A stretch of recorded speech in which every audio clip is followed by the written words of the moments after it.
Good morning, folks. My name is Jimmy Bashar with the ISO Stakeholder Affairs Group. It's my pleasure to welcome you to the California ISO Stakeholder Call to discuss the second revised draft proposal for the Hybrid Resources Initiative. Today we are joined by the presenter, Gabe Murtaugh from our Market and Infrastructure Policy Group, as well as Carl Meeson and John Gooden, also from our Market Infrastructure Policy Group, as well as Mike Turner from our Model and Contract Implementation Group. And then we have Andrew Ulmer and Bill Weaver from our legal group.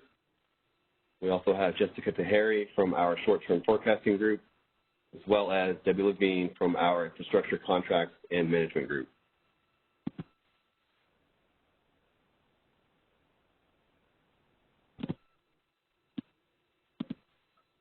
As you can see, I'd like to also take this time briefly before we begin today to highlight an upcoming enhancement that we will soon be providing our stakeholders for submitting comments. As part of our continued web redesign efforts, visitors will now be able to view all comments from a single click rather than having to open multiple PDFs. This new tool also provides the ability to filter the comments by entity or by question and to submit comments directly into the tool, reducing the risk of transferring viruses to the ISO through email attachments, with the exception of submitting attachments for tariff language comments that require redlining for submitting formulas or diagrams. And then once launched, the commenting tool would require only a one-time registration, after which users can sign on with their email addresses and password moving forward. And we'll actually be having a call on this tomorrow morning at 9 a.m. Pacific. Details on our public calendar for that. We encourage you to join, of course. For today, as you can see, our agenda to discuss today's latest paper. We'll begin with a brief overview of the timeline definitions. Then we'll follow with our first proposal on the market interaction for hybrid resources, followed by the point of interconnection or POI constraint proposal for co-located resources. And with regards to this specific topic, for those keeping up and for those that may not know, this does represent our final proposal for the co-located resources piece so that we can move forward with beginning implementation on that. With this initiative to finalize the remaining proposal, or phase 2 is what we're calling it, within the next draft final iteration. After that, we'll pick it up with our metering proposal, followed by our RA and must offer obligations topic.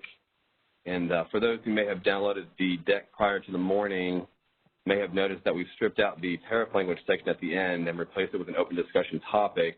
We've just decided it best to hold a separate tariff call on that. And given the dense nature of this topic, there may be additional time needed. Of course, we'll see as we approach the last topic if we need to. In addition, calls and webinars are recorded for stakeholder convenience, allowing those who are unable to attend to listen to the recordings after the meetings. Recordings will be publicly available on the ISO webpage for a limited time following the meetings. Of course, the recordings and any related transcriptions should not be reprinted without ISO's permission. And lastly, of course, if you have any questions, please raise your hand in the queue by pressing #2. And we, of course, please request that you state your name and the company that you represent. And without further ado, I'll hand it over to Gabe. Thank you, Jimmy, so much. I appreciate the introduction there. Good morning, everyone. My name is Gabe Murtaugh, and I'm a senior policy developer here at the California ISO. As many of you likely know, this initiative was initially begun by a colleague of mine, Chris Devon, who worked here with me at the ISO for about 5 years. In the past couple months, he has moved on to a new role outside of the ISO at Custom Energy Solutions. So while he will not be leading this policy anymore, I do suspect that he will continue to participate in this discussion and other discussions here at the ISO. With that, I wish Chris the best of luck in his new role. I would just also like to note that Chris has done a lot of legwork to get the foundation of this policy put in place, and I'm trying my best to build off of that foundation and hopefully get a good policy developed and finished through the end of the year, which is our plan for 2020. So as Jimmy mentioned, we do have some extra time built in at the end of the timeline today. My idea or my hope would be that we finish our discussions prior to 1 o'clock. If we do get to around the noon time frame and we're still going strong and it seems like the talk is going to go long, I'll probably take a pause for a break, maybe a 20 to a 30-minute break at that time, and then we can finish up the phone call after that break. But again, I'm hoping to be finished with this phone call prior to 1 o'clock if possible. Of course, we will take as much conversation as needed to make sure we get a thorough discussion of all the topics that we're going to cover. Like I mentioned, this is an exciting project to be working on, and it's just an exciting time for storage in general, particularly here in California. I've been leading components of projects related to storage for a few years now. The conversations have generally been thinking about, high-level concepts of how the ISO might deal with storage in the future, or how storage might hypothetically be integrated and work with the components of our grid. The ISO is very excited that I think we're at a critical tipping point right now where storage is actually beginning to be implemented and integrated with the grid. Over the next few years, we expect, particularly with the CPUC and the ISO's analysis, that 3,300 additional megawatts of procurement is going to be needed. We expect a lot of that will be storage. In fact, many folks on this call probably noticed that there was a press release from Southern California Edison last week. In that press release, they announced that they had contracts for almost 800 megawatts of storage that would be online by 2021. I've also had a number of individual phone calls with CCAs who are looking to contract for storage and put PPAs in place for the next few years to make sure that they're adequate. And then internally at the ISO, we've also been reviewing our interconnection queue, and we've identified 3 projects that we strongly believe will be online by the end of the year in 2020 that total more than 350 megawatts of capacity that will be entirely battery storage. And then over 2021, we also anticipate a high volume of storage to be integrated as well. For that year, we expect about 16 projects totaling about 1,600 megawatts of new storage. When I reference storage, generally we're thinking about battery storage at the ISO, and usually the storage that we're talking about and indicating is lithium-ion technology, and it's 4-hour duration storage. And that's what generally we refer to when we're thinking about storage. Okay, with that, a little preamble, we can go into the timeline and definitions. Jimmy, if you could advance to slide, the next slide, please. As Jimmy noted, we are working to get a component of this project out and developed and ready for use by fall of 2020. That's the portion of the project related to co-located resources. We did post our second revised straw proposal that included pieces on co-located resources and hybrid on April 29th. That draft straw proposal was a final proposal for the co-located resources. So I just want to make sure that everybody's clear that the policy that we're trying to implement for fall 2020, the last version of paper from the ISO has come out on that.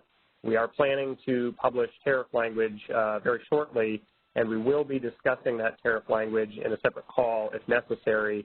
And then we will be going to the Board of Governors on July 22nd to discuss the pieces of this policy related to co-located resources.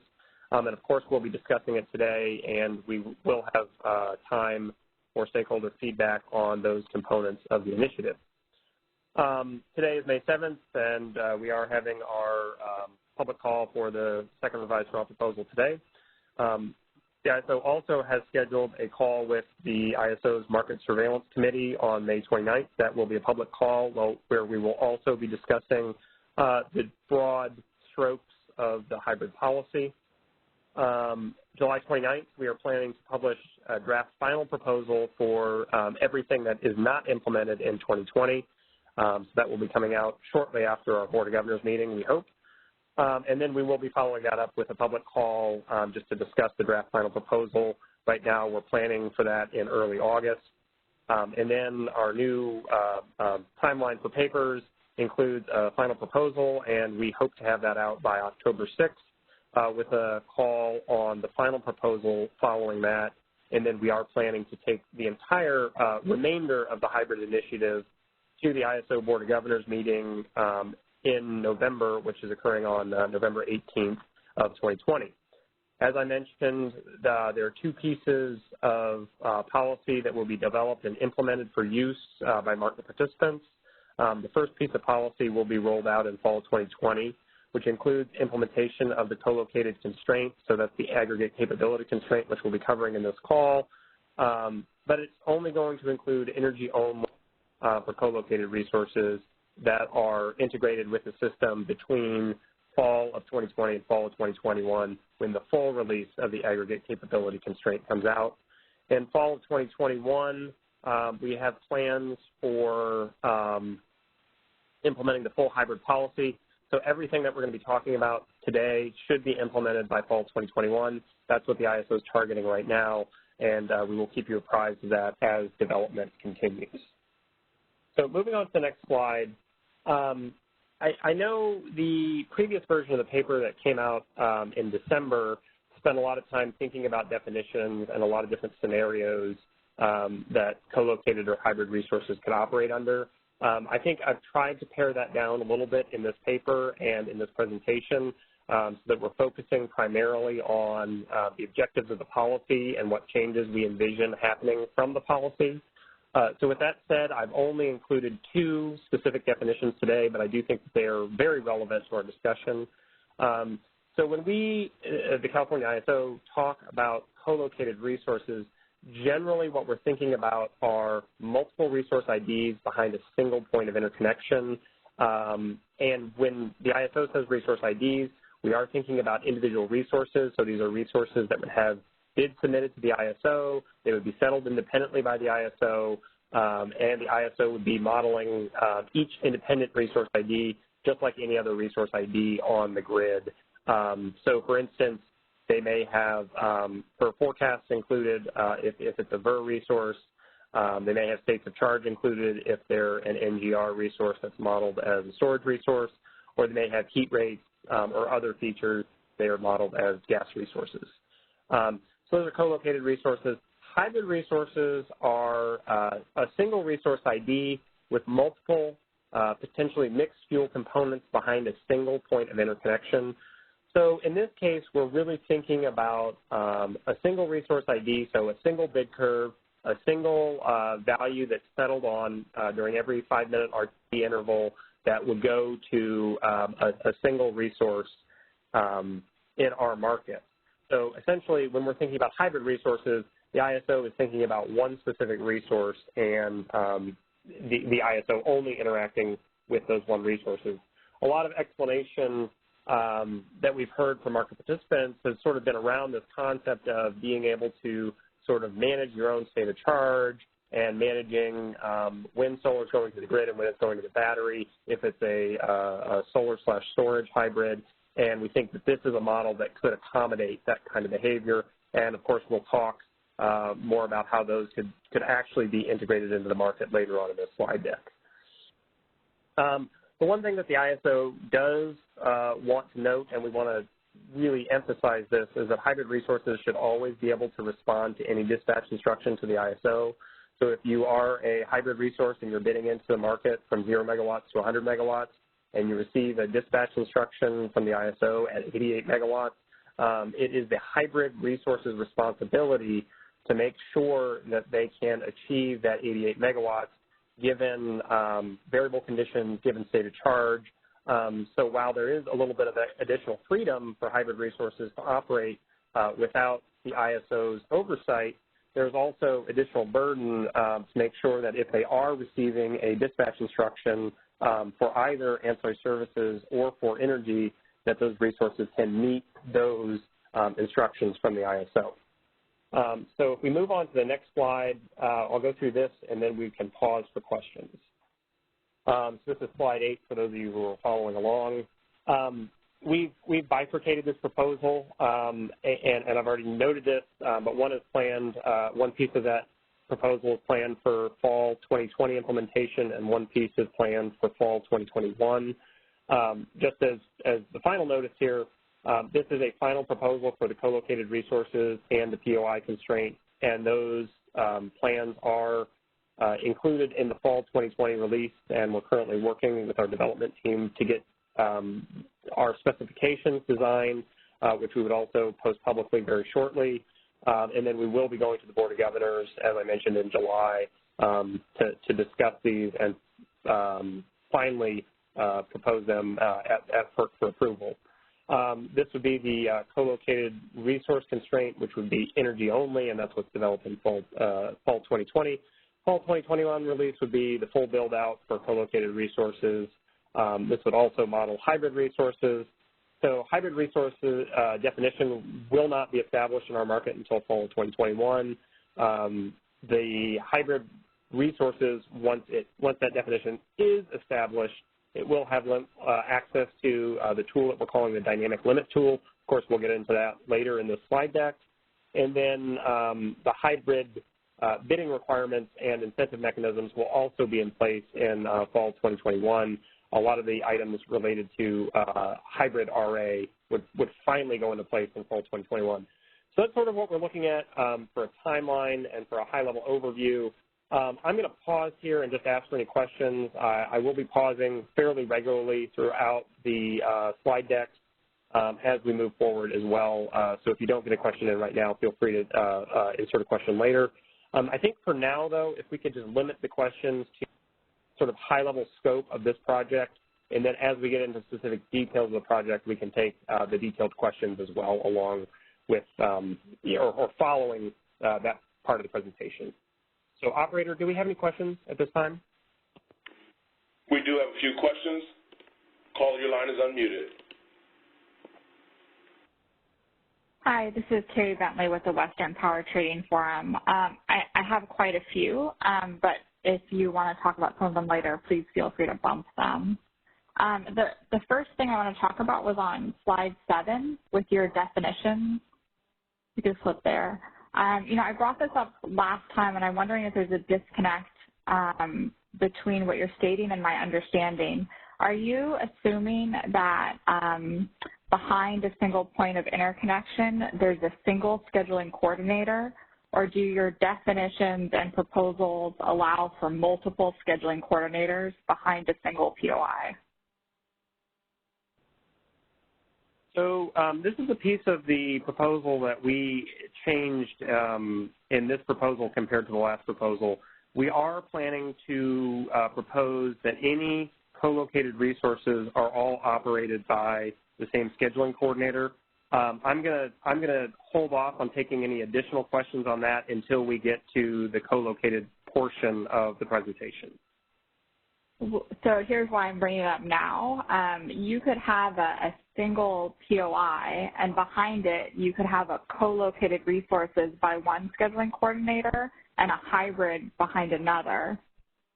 And so I'm wondering, by these definitions, it sounds like you would consider everything co-located or everything a hybrid. Do you see what I'm saying? Like, how are you defining the POI when you have multiple scheduling coordinators who are all, making their own choices about their resources? Yeah, let's Is it a hybrid question? Is it a co-located question? Yeah, I mean, I think it's a good question, Carrie. Let's hold off on that though until we get to the co-located piece of the presentation. I think we've got some answers in the slide deck, and we can talk about it then. Okay, and then next on slide 8, you use the energy only language, and I just wanted to let you know that that's confusing some people because they're thinking this proposal only applies to energy only resources and not SVDS or ones with RA. So I just wanted to let you know that I was told by someone your proposal didn't apply to RA resources, and I'm almost entirely sure that's not true. So clarifications like that would be really important. And then that is an finally, excellent clarification, Carrie. I appreciate it. Thanks. And then finally, maybe you'll maybe it'll be fine, and as you go through the deck, all my concerns about the co-located proposals will be answered. But if not, is there room in the schedule for a revised final proposal? So, as I mentioned, I think the co-located resource piece is going to the Board of Governors in July 2020.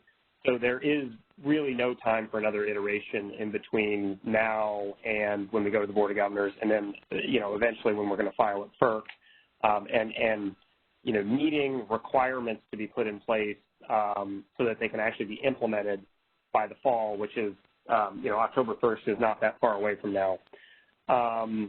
With that said, I do think if there are small tweaks and the ISO thinks that, it's prudent to make those changes, which we would certainly discuss at the Board of Governors meeting, I think we may be able to accommodate some small changes.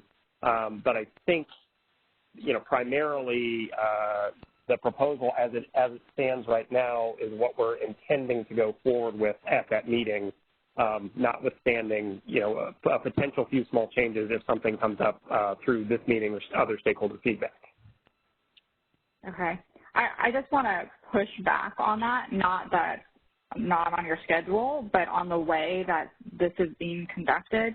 You had a schedule for the hybrid resources, and, I hate having to protest stuff at FERC, but when you move stuff ahead and you surprise people with a final draft proposal, and you don't give people time to vet it in advance, we end up fighting at FERC, and I just think that's a terrible way to conduct, stakeholder processes. And I am pleased with the urgency the CAISO has had on this. And I understand there was this transition from one stakeholder representative to another, but it's bad business to fight stuff at FERC. And I really wish the CAISO would have given advance warning that this was going to be the final draft proposal, or even done a working group so we could have worked through any of the issues that we may have to protest in advance of just putting out a draft final proposal. And that's the whole purpose of working groups and why you do those. So I'm really disappointed that we're here, and I'm hopeful that maybe you'll resolve all my issues, but in general, I just don't think this is a good way to schedule or move forward with stakeholder processes. Okay, I'll take that feedback back. Thank you, Carrie. Thanks, Dave, and I understand this is not at all your fault.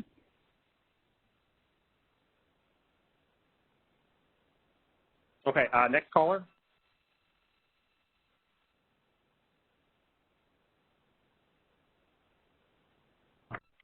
Yes. Hi, this is Susan Schneider, Phoenix Consulting. I guess I really, unfortunately, have to second pretty much everything that WPTF just said.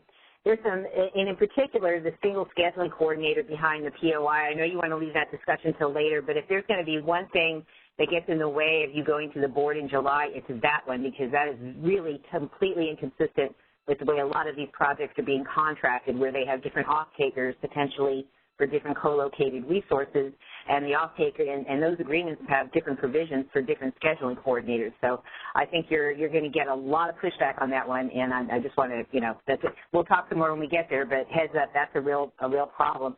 Also, and again, as said before, I know this is not your fault, but this proposal was written, you could tell it was a totally different person, because the terminology was different, and it was really actually kind of hard to get through.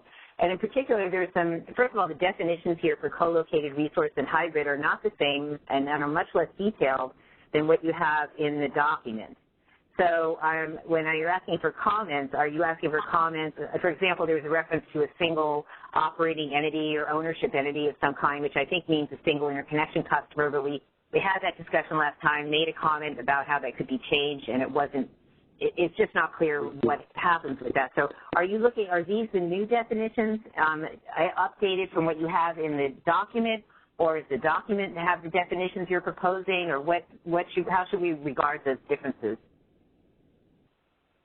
Yeah, Susan, I think that's good feedback. The ISO certainly wants to hear feedback on the issues of a single scheduling coordinator, and I think we certainly will get into this presentation here about why we think we need a single scheduling coordinator. But if, we have the ability to discuss that here as a group and, potentially outline other solutions that would make the ISO feel comfortable, I think, we may be willing to consider those as we move forward with this proposal. As far as the definitions go, I think I just tried to be a little bit briefer here in the slide deck, so I didn't put in the full language of everything that we had in the paper.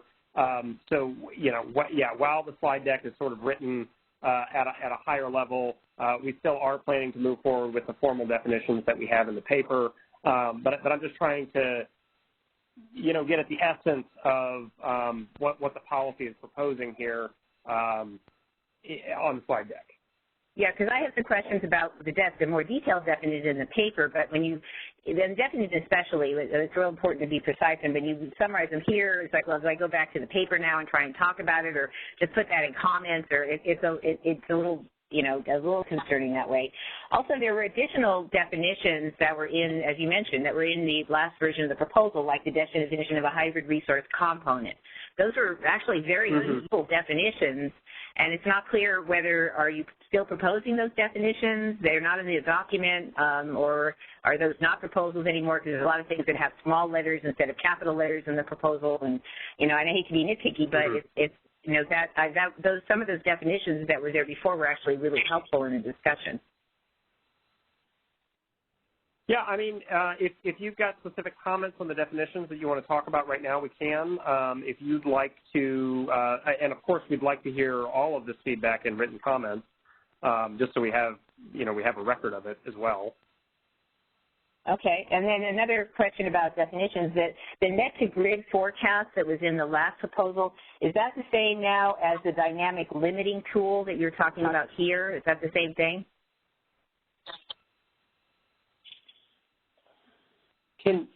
I apologize, Susan. Can you refresh me on the definition for the net-to-grid forecast? Well, I think it was kind of the same as what you're saying in the dynamic limiting tool, but it was the ability to provide a forecast to the ISO, which would become the upper economic limit in real time, but provide that to the ISO in advance and then update it during real time. And it wasn't clear whether it was 5 minutes or some other thing, but that forecast would go to the ISO. It looks to me like now you've renamed it and called it a dynamic limiting tool, and there's a little more definition about it here, but I just was wondering if those were now two different things, because there's no reference anymore to what was the net-to-grid forecast, which was extensively referenced in the last proposal. Yeah.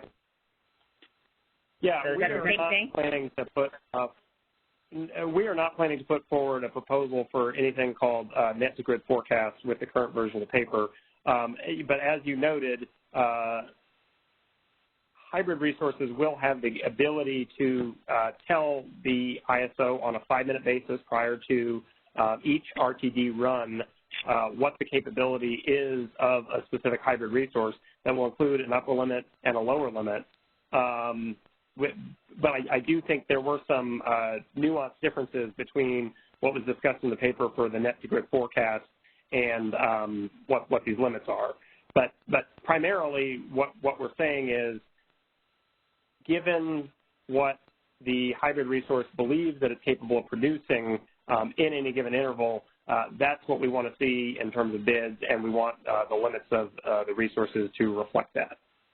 Okay, and I can save this question for when you get to it, but the way that this tool interacts with outage cards, I think, is a little confusing. So we have to wait to get to that proposal until we do that. And I guess the other thing, sort of going back to the schedule, is if they're not allowing multiple schedule coordinators behind the POI I think is probably going to be a non-starter for most people. And there probably are options that people would like to suggest, but if this is the final proposal, it feels like there's not enough time left to do some give and take on how that might work, because, as I said, this is not the way people are at least for a lot of these projects, it's not the way they're being contracted. So I caution you that you may need to have a little bit of extra process somewhere in here to maybe further discuss those options, aside from what will be probably about 10 minutes that you have to devote to it in this presentation. Yeah, Susan, I do think we want to have that discussion, and whether that happens partly today or partly at some other time before we make a filing in front of our Board of Governors, we do want to have that dialogue, particularly if folks like yourself have proposals about other mechanisms that could work that would also solve the operations problems that have sort of been identified from introducing this new co-located construct onto the grid. And that's really where this requirement came from, and we'll get to that later in the slide deck. And of course, we may devote significantly more time to that discussion. Okay. And then the last comment I have on the schedule is I noticed you got the MSC meeting on the 29th. You don't have the comment deadline here, but I think it's at the end of the proposal where it's the 28th for stakeholder comments for this meeting, right? Yeah, right? I think generally, just with COVID and folks working from home, we're allowing for 3 weeks for comments. So I think that's a little bit more generous compared to our usual 2 weeks. So we did just want to give folks enough time to make sure they could respond. No, and believe me, I'm sure everybody appreciates that, so thank you very much for doing that. But it does mean that you're going to get the stakeholder comments in just one day before, and probably the end of the day, before the Market Surveillance Committee meeting, and I'm wondering how you would really have a chance to review the stakeholder comments and discuss them and reflect them in whatever it is you're doing with the MSC. So it almost seems like you should maybe allow at least a couple of days for your own sanity in that process, rather than go to them and then review the stakeholder comments, and then if things are changed, you might have to go back again. So that seems a little tight. Yeah, I comment, Susan. Oh, go ahead, John. I was just going to say we can advance the comments up to give us a couple of extra days. No, I was not suggesting that. No, I was not suggesting that. Yeah, I was suggesting you might delay the MSC meeting a couple of days. No, those MSC meetings are hardwired and fixed. That's not movable. So the best we could do is move the comment period back a couple of days just to give us a quick preview. But moving the MSC, that's not possible. Okay. Well, I don't think it's a very good solution to give stakeholders less time, so I'll just leave the comment and for whatever you decide to do with it. So that's all I've got for this session. Again, Thanks, Susan. And again, we've given 3 weeks. Normally it's 2, so I like having 3 weeks during COVID. But again, if we want to shorten to address your concern, we can certainly do that.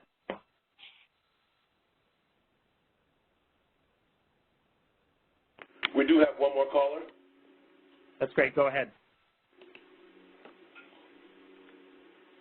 Hey, guys. This is Mike from the CPUC Energy Division. So I've got a couple questions. One, I don't really understand what John just said about the MSC meeting. I mean, sure, maybe you have a meeting then, but you haven't put out an agenda yet, right? So you could just delay talking about this subject, I would think. But and then also, I want to say that I completely agree with what Carrie and Susan were saying, that bringing, deciding that this was a draft final proposal for part of it without much notice is a little bit strange, especially when you made that large change on the the 1SC thing, and I think there's some other stuff about co-located that I still find probably need some work. And one of those things being your timing for implementing this POI constraint or whatever you're calling it on the multiple resources behind a single POI. I still really do not understand why you need a year from the energy only to the full constraint, because it really seems to me like somebody's just putting a couple additional terms on one side of an inequality in the optimization, and I'm really confused about that. Sorry, Mike, didn't mean to cut you off there. I think you're right, and we've actually had a number of conversations with our technology folks about this, and we kind of asked the same question. So we're very much aligned there. I think the response that they got was, or the response that we got from them was, there was concern on their part about potential market interactions when you introduced the ancillary services piece of this. Apparently, they're not very concerned about like an energy-only solution, but when you put in ancillary services, that's when things get concerning. And unfortunately, I don't think we have. In what way is it concerning? What kind of market interactions are you talking about there, Gabe?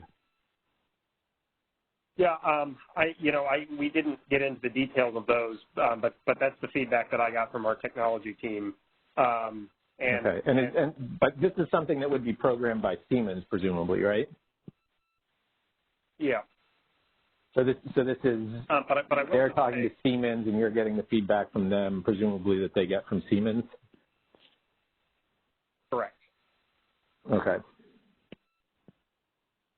And what I would add is that what we are planning to do is develop the full constraint in a development environment so that we can do extensive testing on that to make sure that everything is functional prior to the fall 2021 go-live date, which we're targeting right now.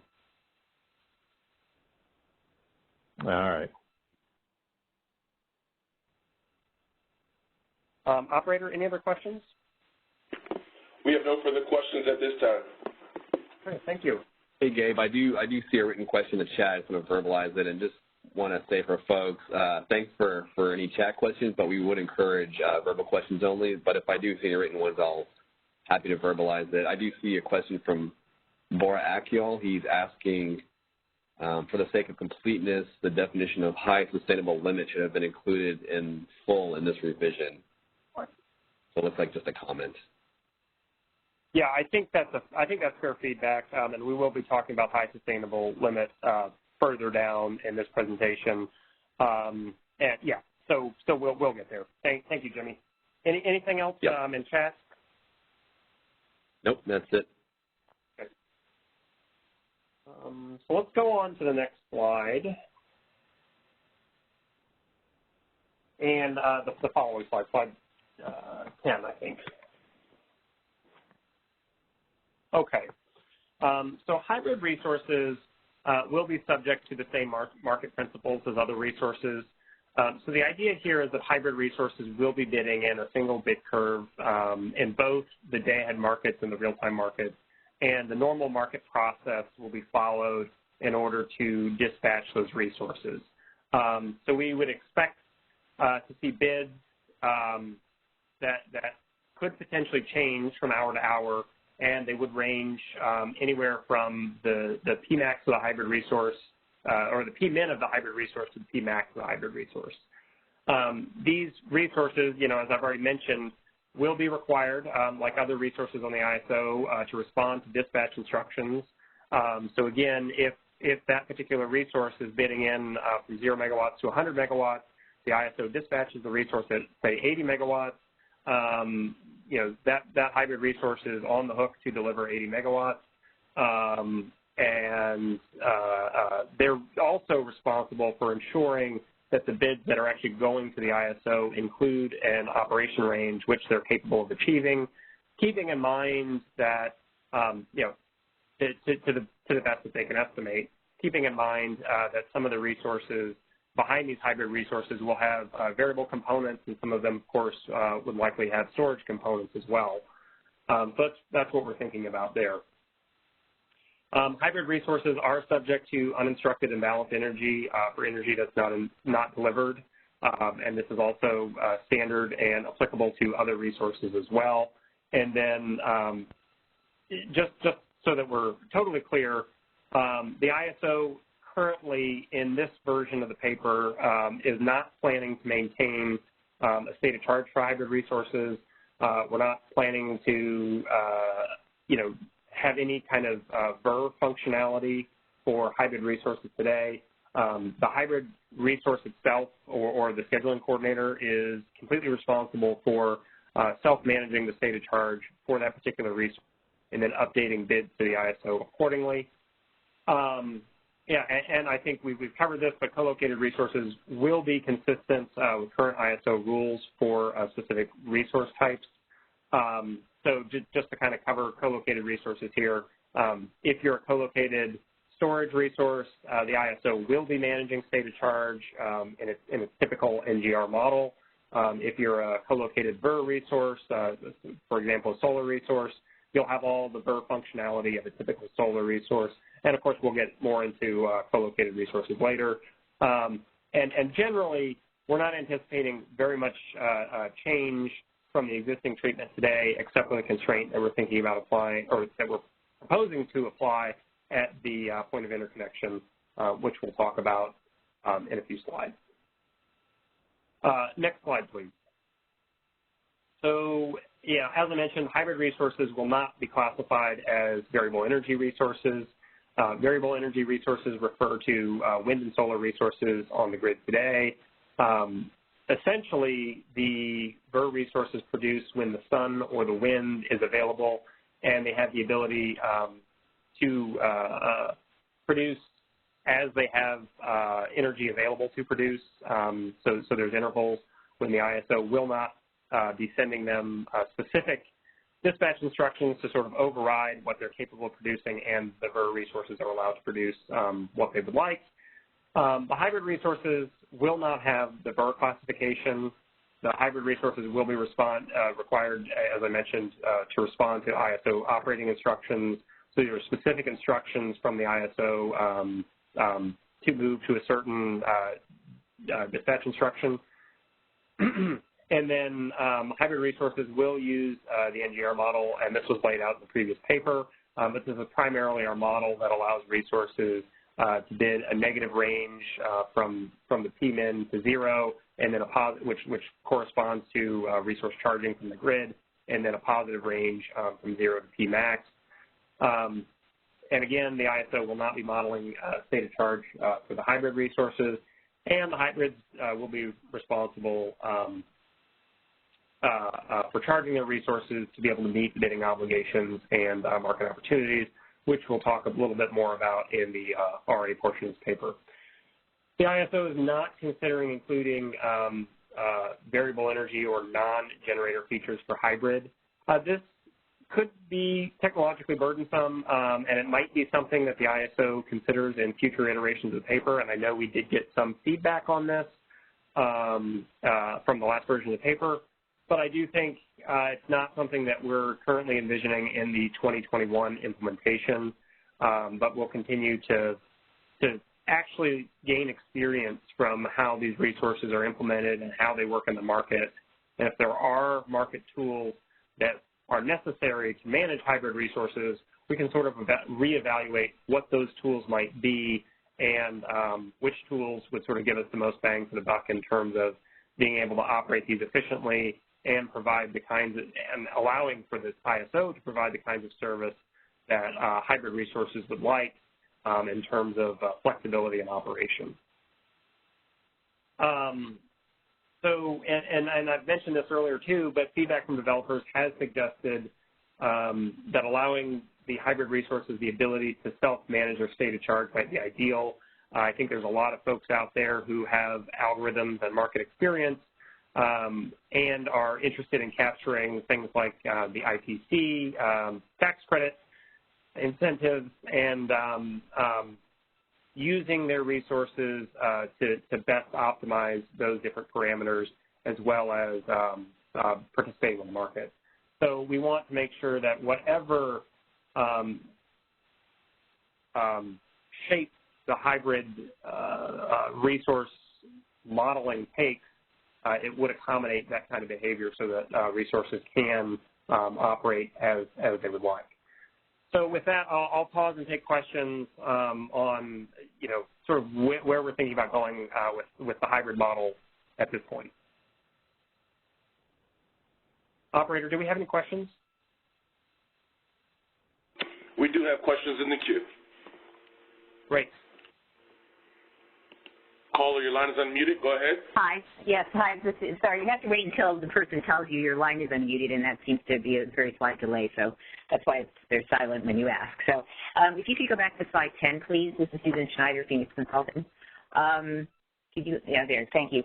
So when you say the ISO will not maintain the state of charge, I think are you also saying the ISO, and this is what I thought from the proposal, the written proposal, that you're not going to monitor the state of charge either, or you are?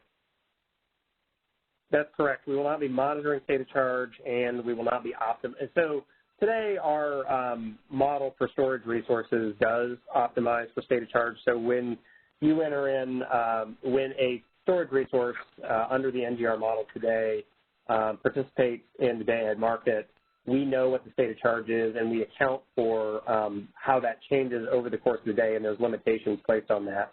For the hybrid model, when that gets introduced, we will not be including any kind of notion of state of charge in that. So it will be dependent on the scheduling coordinators for those hybrid resources to sort of bid their resources into the market appropriately, and for them to internalize the state of charge and not the ISO, or not dependent on the ISO to do that. Okay. Let me ask a question also then about the co-located resources, the list here on the bottom. One of the discussions on the last proposal was that the ISO hadn't determined yet if you have co-located resources, say with solar and storage, and the solar then, as you mentioned, qualifies for PERP potentially and as a VER, that right now the ISO would forecast the output for the solar, and under PERP enters that as the schedule for real time. So if you've got co-located resources, one of the discussions last time was how would the PERP, the EIR forecast and the PIR forecast for the solar be adjusted potentially for the limitation at the POI. Now, have you guys decided how you're going to do that? Yeah, so we do. So if I could ask you, Susan, to maybe hold off on that question until we get to the co-located section. But yes, we will be addressing that explicitly. Okay. And then in terms of, and again, if I need to delay this, that's fine, but for must-offer obligations for the co-located resources, would each component have to, well, let's assume the whole thing is FCDS, okay, right now, so they're all both RA resources and have FCDS. Would they each have to do the full must-offer obligation for both resources, and then the optimization would take into account, because that would possibly exceed what the POI limitation was. And so would the optimization then ensure that the two weren't allocated above the POI limitation? Yeah, we will get into that, but essentially, yes. Both resources will have a 24/7 must-offer obligation. So remember, the must-offer obligation refers to bids, and that certainly could, there will be intervals when the combined co-located resources could produce more than the POI, which is part of the reason why the ISO is intending to implement a POI constraint, so that those levels aren't ever exceeded. But we will get into that later in the presentation. Okay. Now, the solar, though, would not necessarily have a must-offer obligation that's 24/7. It's just based on the forecast, right? Are you saying when the forecast is zero, the must-offer obligation is zero, so it's kind of 24/7? Is that what you mean? The VER resources will continue to have the same must-offer obligations that are in place today for those resources. So they won't be treated, a co-located solar resource won't be treated any differently than a solar resource that's located elsewhere. Okay. Now, let me go again. Okay. Well, and I'll have any more questions, I'll ask that at the time. Now, for the hybrid resource, if the hybrid resource is a PCDS resource, and a lot of them, for example, if they've added storage through a material modification assessment process, a lot of those would be PCDS resources. Then are they still required? Have you thought about what that must-offer obligation would look like? Is it just based on whatever they're forecasting, or is it not related to the forecast? Or how would that work? We have thought about that. It will be related to the forecast. I mean, as you're indicating here, it's going to be tricky. But we do think with a combination of the tools that we're planning to introduce, which we'll get to here in a moment, and the outage cards that we already have, and we may need to create a new category of outage cards.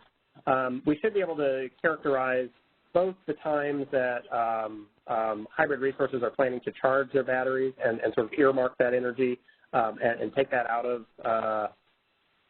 off the table for the ISO so we know that it's not available. And then also, we were developing this new limit tool which would reduce the amount of capacity the ISO could potentially dispatch, and that's intended to sort of capture variability from variable components behind a hybrid resource.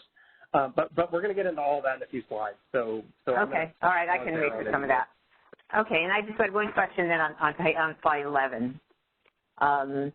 So it was a little confusing, and I'm not sure it's clarified here because when I was reading it in the proposal, I didn't understand it either. Where you're saying the hybrid resources, first of all, I'm glad you corrected the typo, which I think was in the earlier thing, which said, well, hybrid resources will not use the NGR model. So thank you for correcting that because that was confusing too. But so you're saying you're going to use the NGR model, but they're not going to use NGR features. So is what you're saying that this idea of the maintaining state of charge and the things, is that what you mean by using the NGR model but not having NGR features? It's a little confusing, and maybe you could distinguish between things.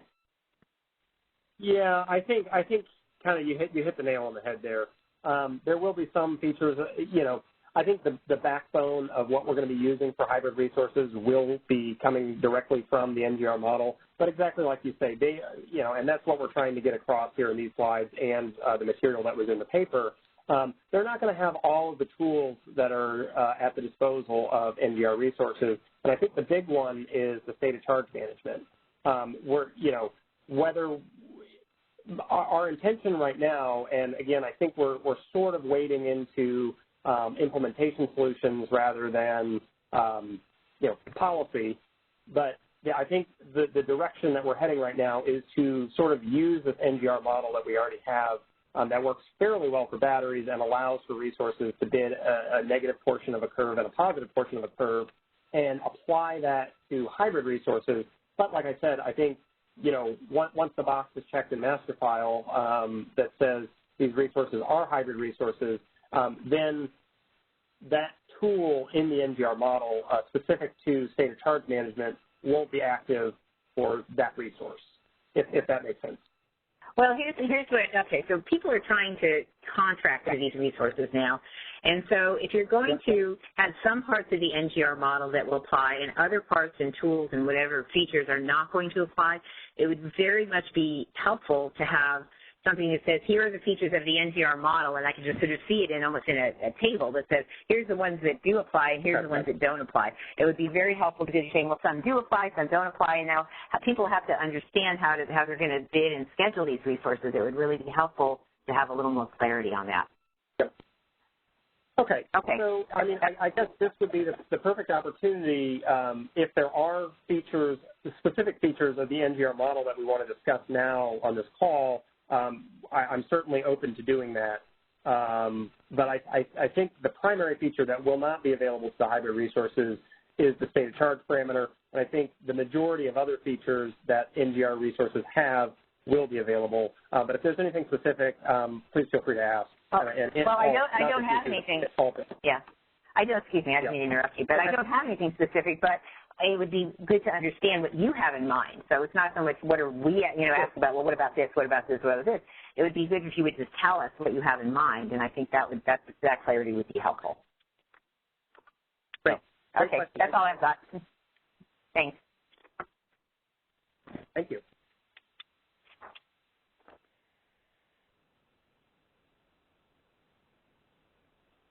Caller, your line is unmuted. Go ahead.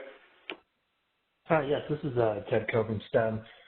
Quick question about the restraint on what you can do to energy only for co-located resources until 2021. So we're saying that if you have a co-located resource now, the storage can act as an NGR, but even though NGRs can do ancillary services, you're not going to be able to do ancillary services from the time this goes into effect? You can't do it until 2021? Yeah, Ted, I think that's a really good question.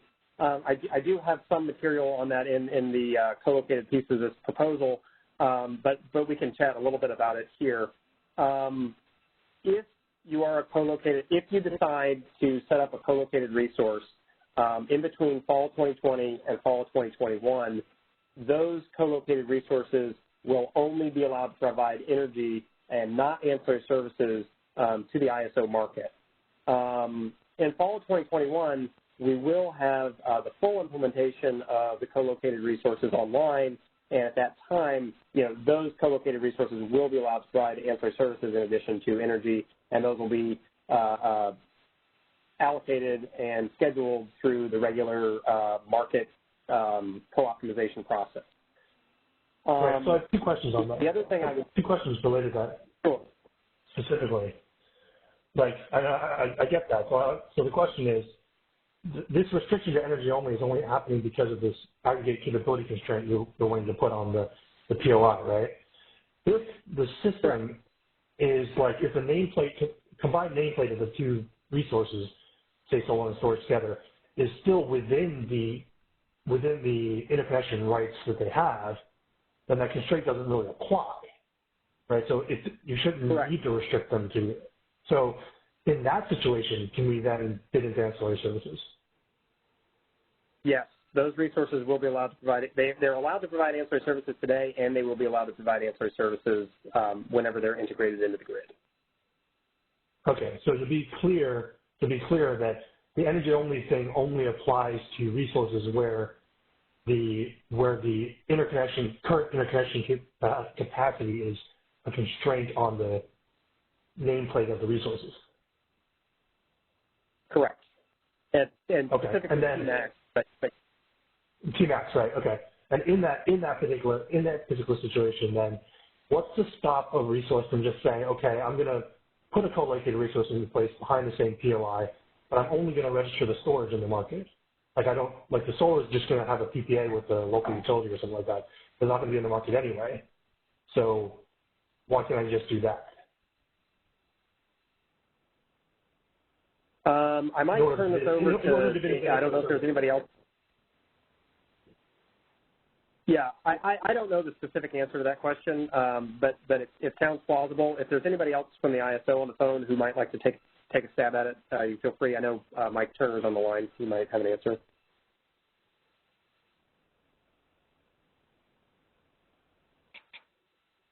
Say, Gabe, this is John Good. That seems more like a legal question, whether you could actually have a PPA with a solar facility that's selling into the wholesale market without any kind of interconnection agreement. I don't know how that would work. I don't know, Bill, are you out there?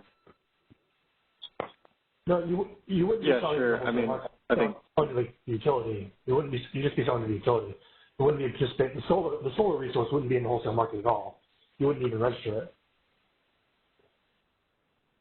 Yeah, I'd really like to see this question put in comments so we could address it there. Okay. Thanks, Ted. Yeah, it's a complex process.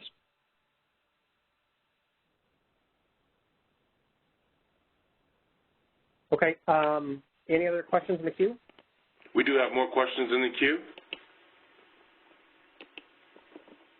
Caller, your line has now been unmuted. Go ahead.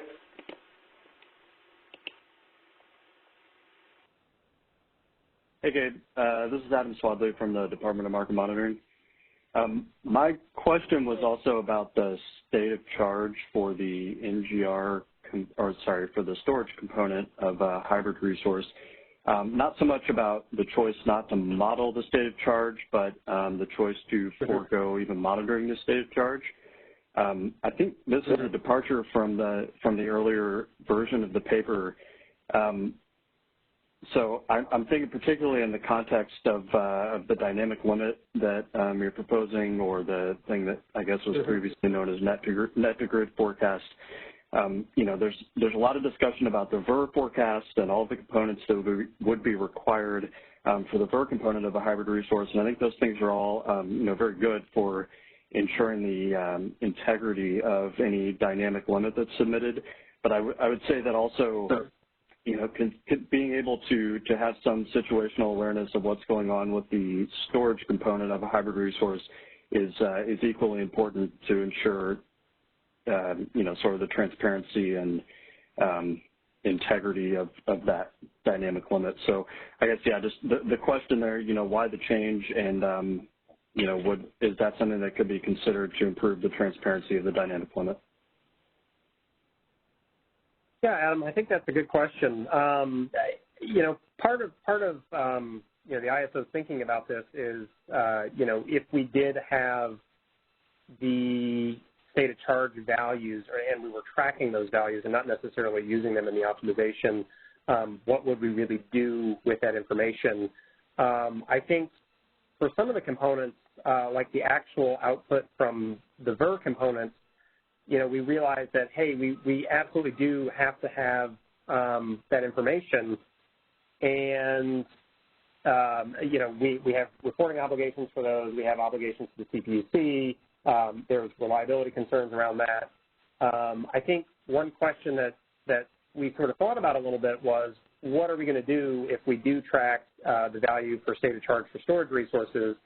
And I think the answer we came up with was, well, it might be nice to have for sort of monitoring these resources, but aside from that, it's not something that we, really need to know outside of the fact that as long as these resources are, bidding into the market and we're getting flexibility from them and, they're participating, if they want to go and manage that state of charge on their own, we kind of determined that it wasn't something that we needed to have. If DMM thinks that there is some value to tracking that information, I think we could kind of go back and revisit it. Yeah, I mean, that's something we did comment explicitly on it in the last round and noted it as an improvement from even the first paper, that some of these components, the VER forecasting components, the state of charge, were omitted. They weren't mentioned as being monitored in the first round. They were added in the last round, and we put comments, in support of that for the improved transparency. And now, it seems like you've taken a step back and taking out the requirement for monitoring state of charge. So I think, there definitely is value in having that transparency. And I would think also just from a, maybe even from a reliability perspective, just in having a sense of what the resource is really physically capable of doing at any. Yep. Yeah, I'll take that back to operations, and we'll have another conversation on that for sure. Thanks. Yeah, thank you, Adam. Great question. Operator, next question.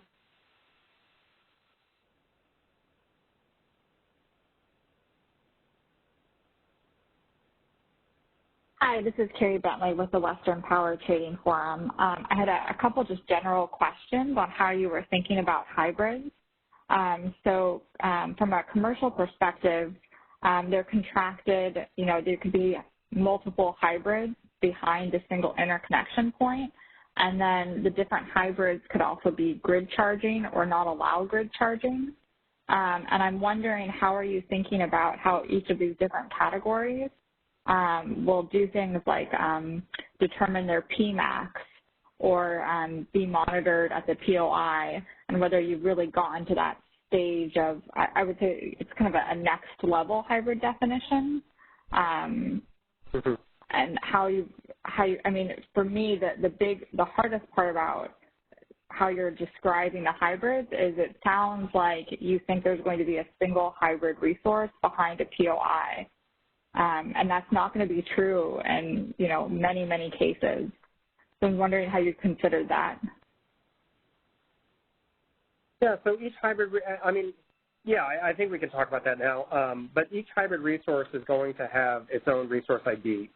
So each, hybrid resource, when it comes to the ISO and asks to be integrated with the ISO through our interconnection process, kind of has to show the ISO the characteristics of the resource and establish PMIN and PMAX values. So it certainly, you're absolutely right. There could be multiple hybrid resources behind a single point of interconnection, and those multiple hybrid resource IDs would themselves form a collection of co-located resources. And I think the point that we're making is the resources that are co-located essentially have the same rules applied to them as resources that aren't co-located. So if I'm a co-located VER resource I've got a world that I operate under and rules that the ISO has set up to operate those resources, and they apply to VER resources that are behind, that are co-located, or VER resources that are not. Wait, I'm sorry, Gabe, I'm sorry. Gabe, you lost me. I just don't want you to keep talking when I think you probably lost everyone. And where you lost me is when you said multiple hybrid resources behind a point of interconnection is like a co-located resource, and then you started talking about co-located resources. But I don't see how two hybrid resources behind a POI is the same as co-location. Okay. So today, back at the definition slide, we talked about, I think my favorite and clearest example of a co-located resource is, like a 100-megawatt solar resource and a 50-megawatt storage resource. The relative sizes of the two could be quite different, but I do think a lot of what the ISO is planning to see in the next few years is going to be storage paired with solar. So if you have a solar resource with a resource ID and a storage resource with a resource ID, and they're behind one single point of interconnection, and the Pmax of both resources sums to a value that's greater than the POI, then the ISO is planning to put an aggregate capability constraint in place for those resources and model them as what we're calling co-located resources. Does that make sense so far? Right, yeah. Where you lost me was when, in my example, you have 4 resources. 2 are set up as a hybrid, and 2 are, actually let's just say you have 4 resources, and you now have 2 hybrids. And it sounds like you're telling me that's now going to be a co-located resource. But if you have 2 separate scheduling coordinators and 2 separate entities, if you set that up as a co-located resource, you're now not respecting the interconnection bought by those 2 separate co-located resources. And so that just doesn't work. So Carrie, let's take the next simplest example. Let's suppose instead of a solar resource and a storage resource, we had hybrid resource A and hybrid resource B. And we said hybrid resource A and hybrid resource B were both behind a single point of interconnection. Well, if the Pmax of hybrid resource A plus the Pmax of hybrid resource B is greater than the POI, then the ISO would model those as co-located resources, just like the solar and the storage resource, and it would enforce an aggregate capability constraint on those resources to make sure that their output didn't exceed the POI. Yeah, so here's the point I'm trying to get across is that those 2 separate hybrids are owned by separate companies who have, even though they each have their own respective Pmaxes, it's associated with a portion of that interconnect. And so if you just allow them individually to determine their Pmax, they're going to violate the other company's purchased amount of interconnect. You're essentially sharing interconnect between 2 companies that have agreed to split it in a certain way, and now you're saying, no, I'm going to have the ISO do that through their market. And so when Susan's saying that the proposal isn't consistent with how things are being commercially contracted, that's a huge deal.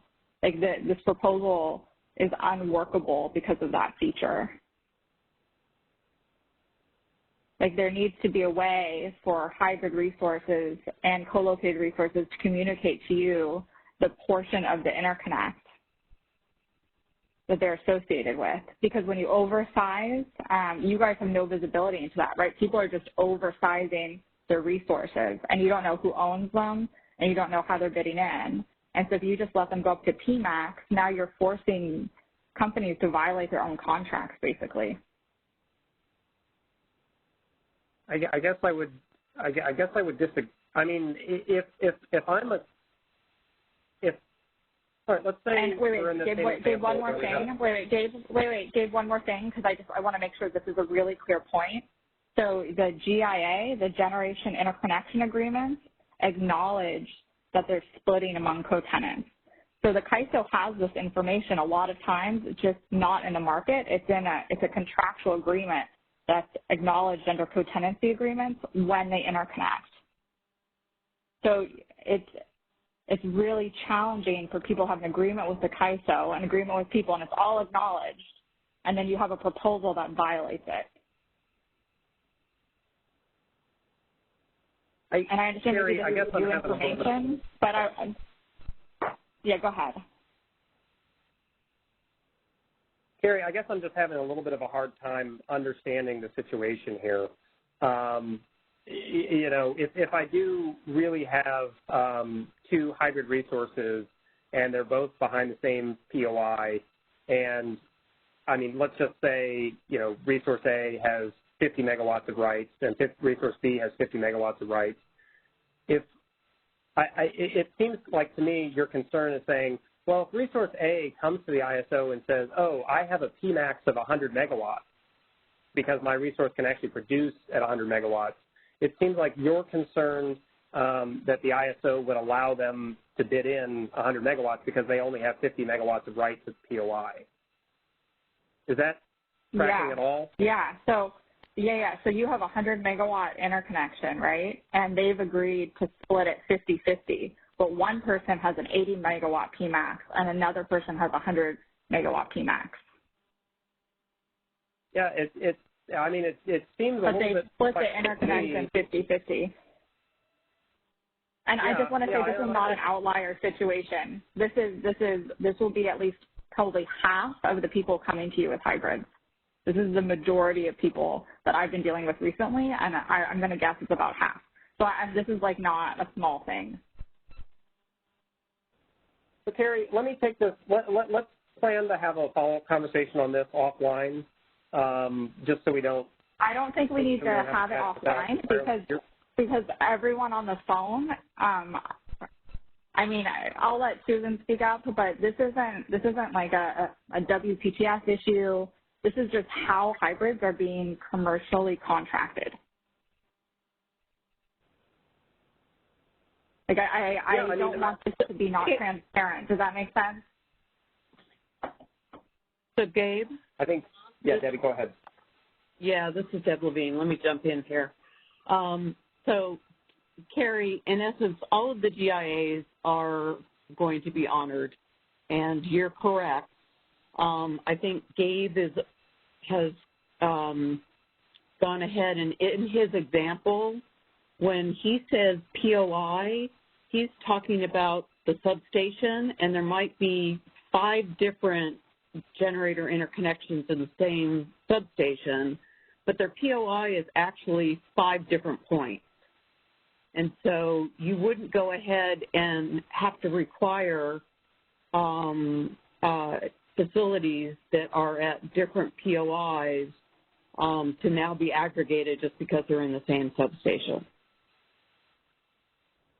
Does that help? It helps a little bit,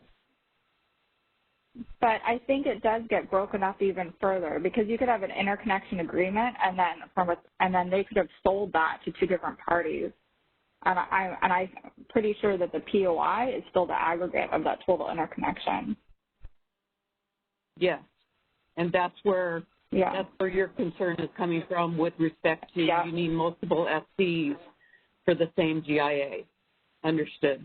Yeah, and then you need a rule around PMAX that acknowledges that division. Exactly. Thanks, Debbie. Yep, exactly.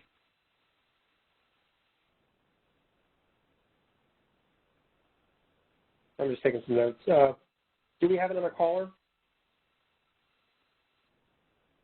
Yes, we do. Caller, your line is now unmuted. Go ahead. Yeah, hey, Gabe, this is Matt McDaniel with Wellhead. Just real quickly, if you can please note, I don't think when you say hybrid resources will use NGR that you are necessarily referring to gas, since this conversation is primarily about solar, but you know, I think there are still times when the generator model will be the correct model to use and not NGR in all situations. Yeah, Grant, thank you for the comment. We did, I put a very brief paragraph or something in the paper kind of acknowledging that. We do think that there could be situations where, you have an augmentation to a gas resource with a storage resource that basically improves the functionality of that resource. So it might improve ramp rates, it might improve Pmax by a little bit, it might improve the resource's ability to provide ancillary service, those kinds of things. We think in those cases, you're absolutely right. We will continue to model those resources as, gas resources because they still fit the gas paradigm. I think one thing that might get a little bit confusing is if you have like an equally sized gas resource and storage resource, let's just say 100 megawatt gas, 100 megawatt storage, it might be a little bit complicated not using an NGR model at that point, because if that storage resource needs the ability to charge from the grid, we don't have a way to model that under our existing gas modeling paradigm. There might be other solutions out there, but I don't know what you're thinking about that. No, I absolutely agree. When you get to a certain size, you're just going to flip to the NGR model. Okay. Thank you. Appreciate it. Okay. Great comment. Thank you, Grant. Operator, any other calls? Calling line is unmuted. Go ahead. Yes, Susan Schneider, Phoenix Consulting. So I wanted to just dive back in for just a couple of things. First, I just wanted to follow up on the comments of Wellhead and then part of the proposal where you talk about if a gas project adds a small amount of storage, that it's very possible the ISO will continue to model them as a gas resource because as a resource will generally behave and be dispatched like a gas resource. However, it's a little confusing to me because if a variable resource adds just a small amount of storage, that automatically makes them not a variable resource, even though they may also be adding that simply, they may still behave as a variable resource if it's just a small amount of storage. So it seems like there's inconsistent treatment where you'd have a gas project that adds a little bit still is a gas project, but a variable resource that adds a little bit is no longer a variable resource. So it would be good to address that inconsistency perhaps in the next version, but with respect to that for hybrids at least. But that's just a comment on that issue. I did want to go through WPTF again, and so I just want to make sure we're clear on what we're saying here. So what you could very easily have, and I hope this isn't too confusing to everybody, but let's say you have a project that has, solar and storage, and the solar projects were contracted to two different off-takers, and then both of those, or storage was added through an MMA request to both of those pieces, and they're going to be scheduled as a hybrid resource. So it's a very, very common situation. As I said before, a lot of those things are being, for co-located resources, a lot of them being contracted separately, but they could end up very easily with two hybrids behind the same point of interconnection, and now you have more capacity than the POI can man or can accommodate. So what I thought I heard Debbie say, and Debbie, tell me if I was wrong about this, that there will be some kind of, they're each going to have separate meters, so each hybrid has separate meters. And so will it be the ability to constrain each of the meters, and maybe this might be the way to ask this, is constrain each of the meters to the portion, let's say it's two phases, so each phase has X amount of capacity and Y amount of capacity for the two. Well, can each of them be constrained to those two separate limits, or is there some kind of mixing going to happen at the POI and so I think I'm going to hope that that's maybe the question that was being asked, but it is a very, as we said, a very common configuration, and it would be good to know how these, first of all, is that can each of those provide ancillary services? There's some issues around that, but also, so if you're modeling them as co-located resources, that means all of a sudden they can't do ancillary services, whereas hybrids can do them. And the second thing is there going to be a way to segregate the POI so that each of those hybrids doesn't exceed its share, and they each have their own meters. Maybe that's how you do it, or is there something else?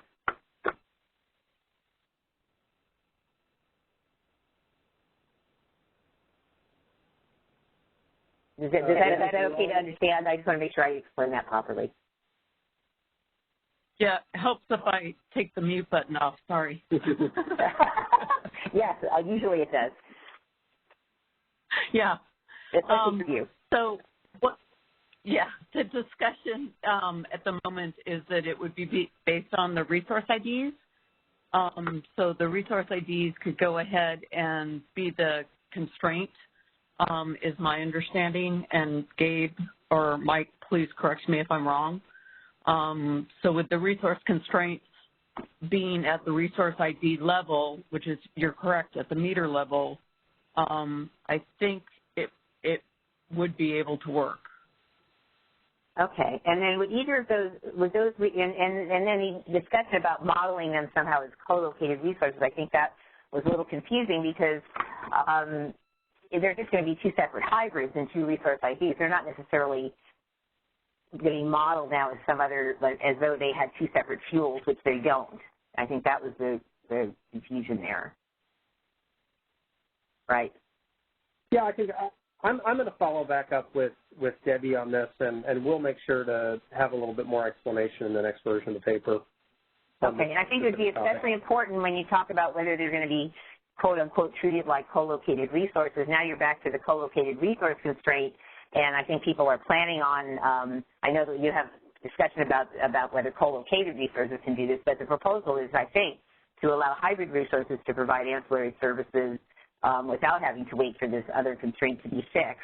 And so it would be good to know if resources in that configuration would also be, since they are both hybrid, would be allowed to provide ancillary services. Yeah, your understanding is correct for ancillary services. As soon as the hybrid model gets rolled out, then those resources will be allowed to provide them. Okay, so even though there are two of them behind a POI, a single POI constraint, they still can do that.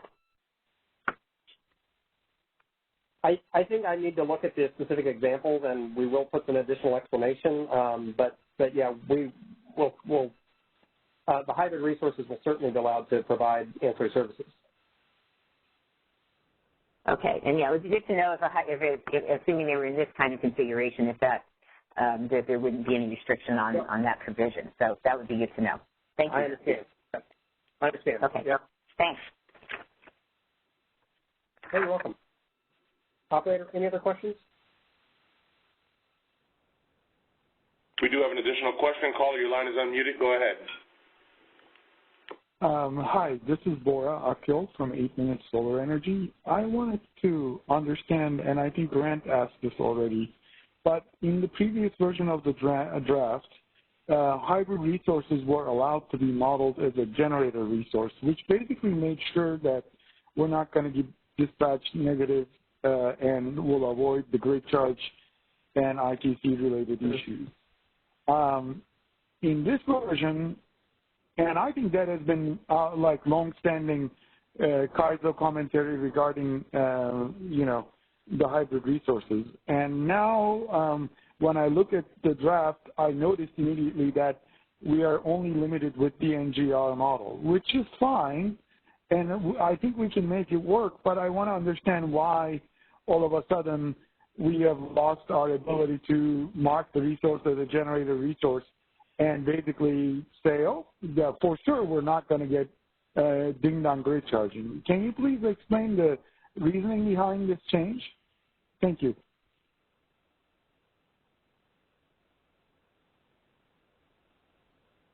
When you say ding-dong grid charging, what do you mean by that?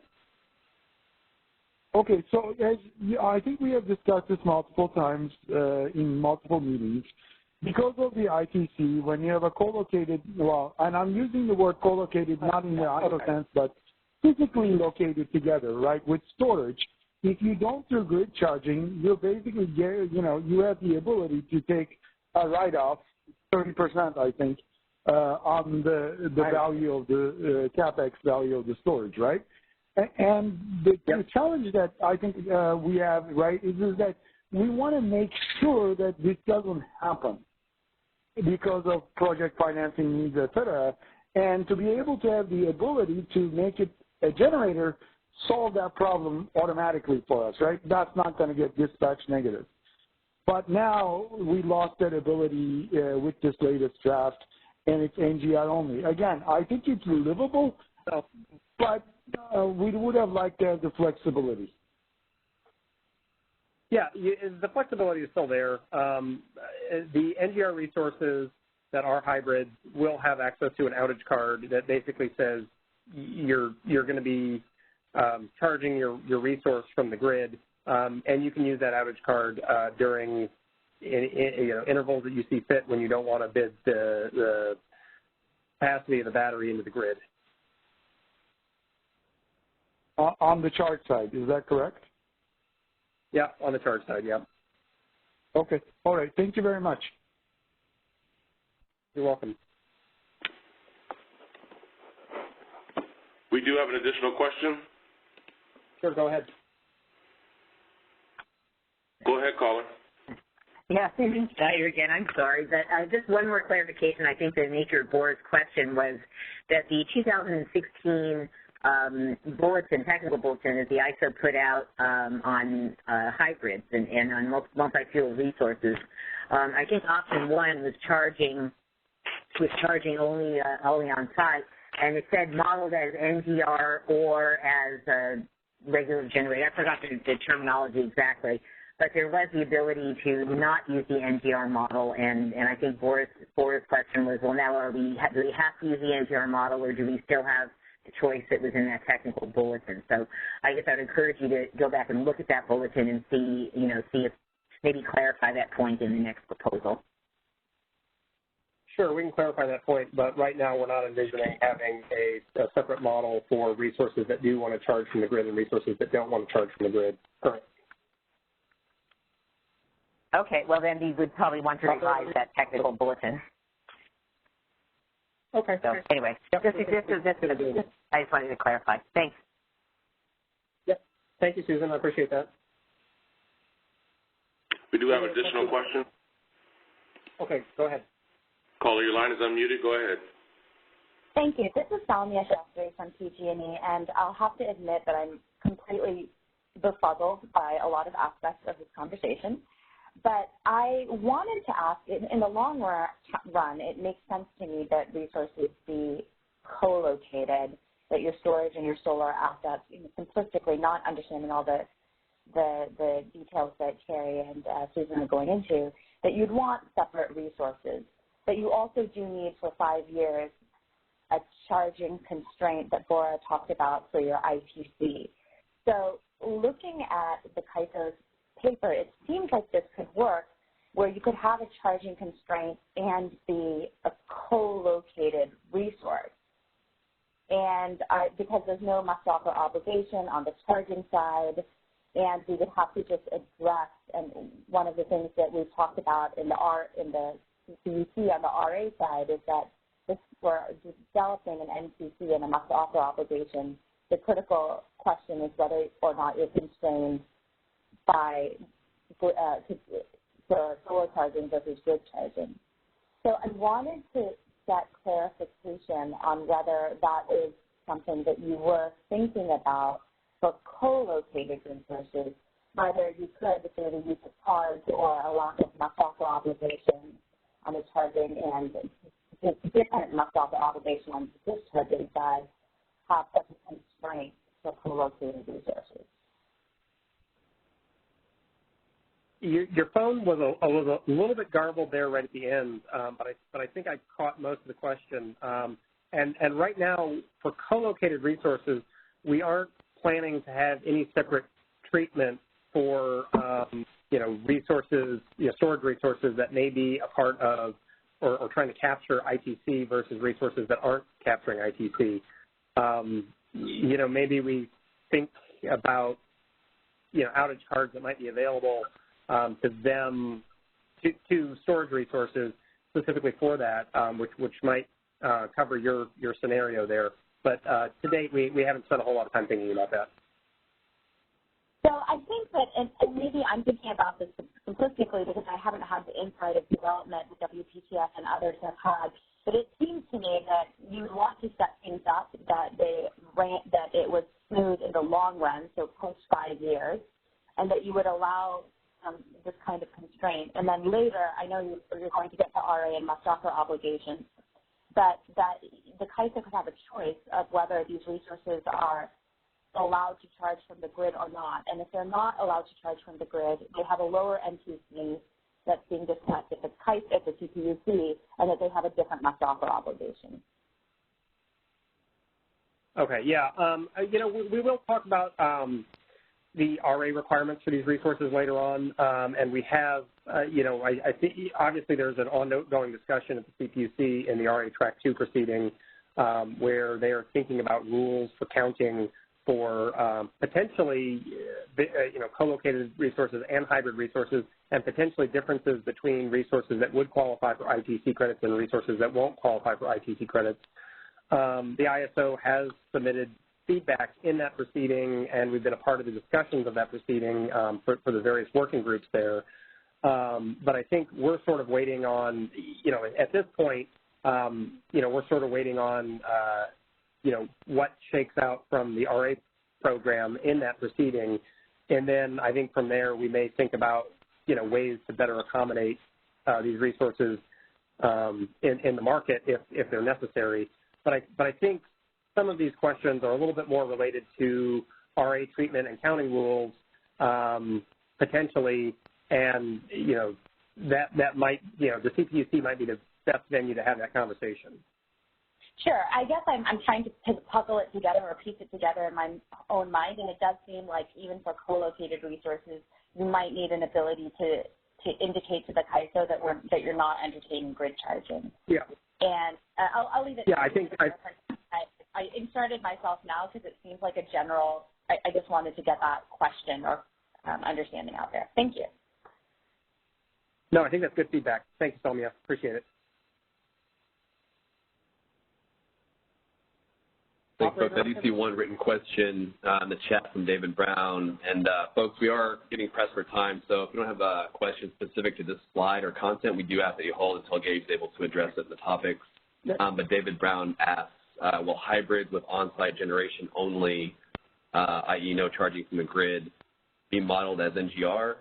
In this case here, there's no negative generation. For example, only the solar panels charge the battery. I would think this type of hybrid should be modeled as a generator. We're currently planning to model these, you know, if it's the same type of generator, if it's like two solar resources, I think we would model it as a solar resource. But if it's something like, I don't know, a solar resource and a gas resource, we are still planning to use the NGR model because of the flexibility of the model. But I do think that, you know, those kinds of resources would have like a 0 megawatt P-min instead of a negative P-min. But of course, every one of these resources is examined on a resource-by-resource basis as they come into the ISO and they go through the interconnection process. So we would continue to evaluate that on a resource-by-resource basis. But I think that's a good question, and we could continue to think about that.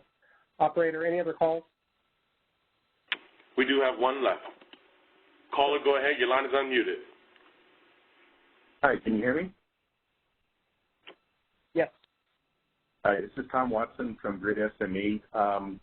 My question was on use of the NGR model and the earlier gentleman's question on gratuity grid charging. And I think you just answered my question here a minute ago, is that you would just use the NGR model with a 0 P-min, and that would preclude any sort of grid charging. Is that correct? I think so, yeah. Okay. I just wanted to clarify that. Thanks. Yeah, thank you, Tom. Operator, any other questions? Yes, we did have an additional one. Caller, your line is now unmuted. Go ahead. Hi, this is Noor from Olivine. Can you explain what the difference is between a generator with a 0 P-min and an NGR with a 0 P-min?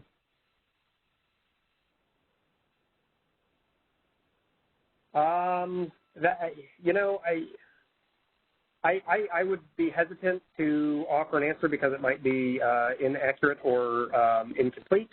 I don't know if Mike Turner is on the phone. He may want to expand on that, but we could potentially follow up offline if that's a question you want to dive into a little bit more deeply. Gabe, this is Mike. I don't think there's much difference at all between a generator with a 0p min and an NGR with a 0p min. We can make clarifications in the proposal, though, for these two types of situations. Okay, thanks. Yep, of course. Operator, any other questions? We have no further questions at this time.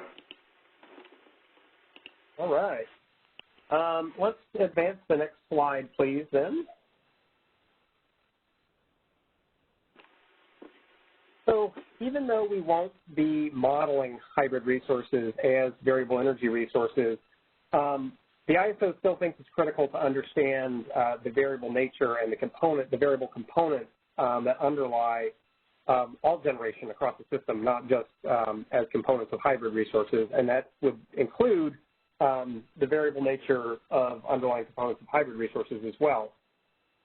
Today, the ISO collects a significant amount of data for forecasting output for variable energy resources, and the idea would be that we would continue to collect that information for hybrid resources as well. The ISO also provides services to actually generate forecast values and pass those along into our own systems that consume forecast values and pass them on to third parties that are operating variable energy resources on the system. I think this was included as a piece of the previous paper as well as the current paper, but the ISO plans to continue to offer those services in the future for hybrid resources that have VER components.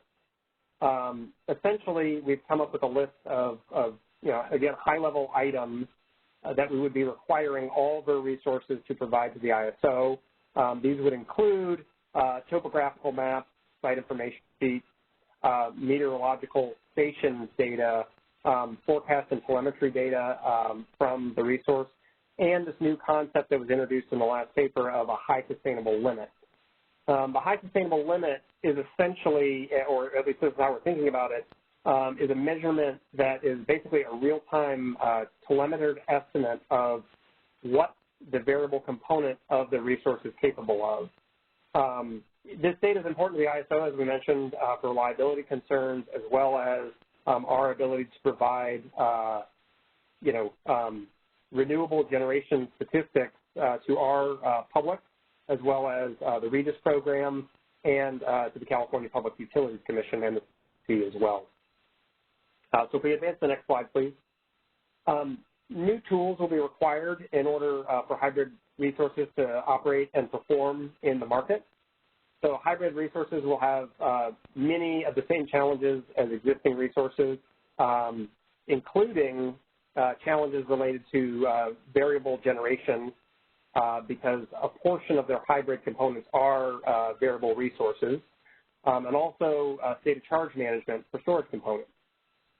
So for dynamic limits, the purpose, the ISO is intending to propose a new value that can be submitted called dynamic limits, and the idea would be that these would be established for, that should say hybrid resources rather than storage resources, so I apologize for that.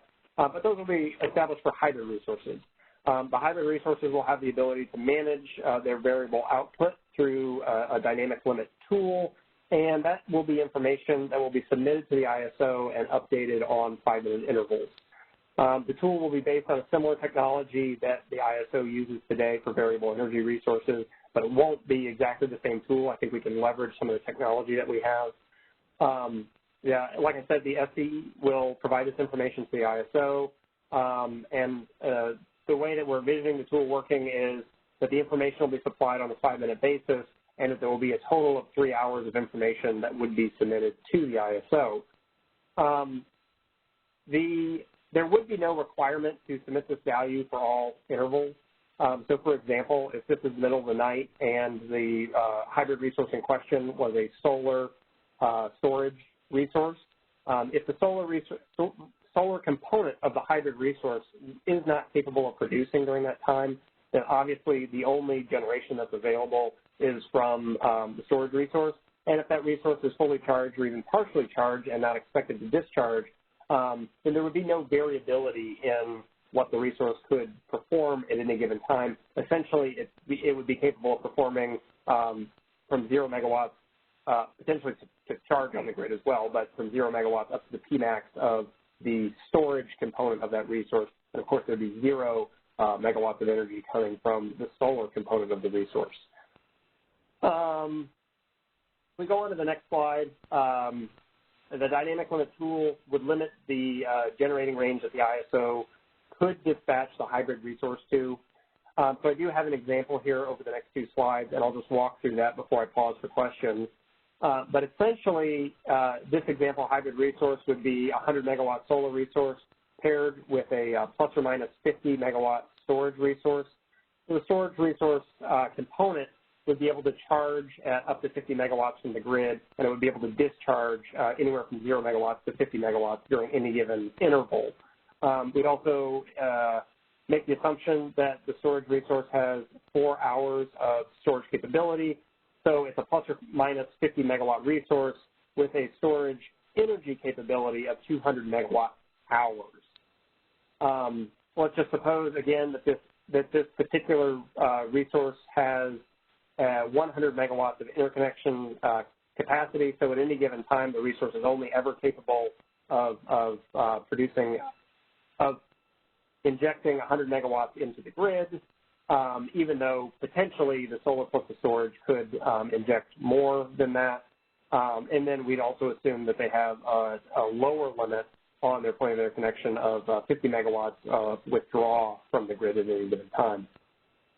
This tool could be useful, the dynamic limit tool that we're discussing here could be useful when the hybrid resource owner is charging the storage component from the grid, or if the storage resource is nearly discharged and there's a potential that energy wouldn't be available in future intervals.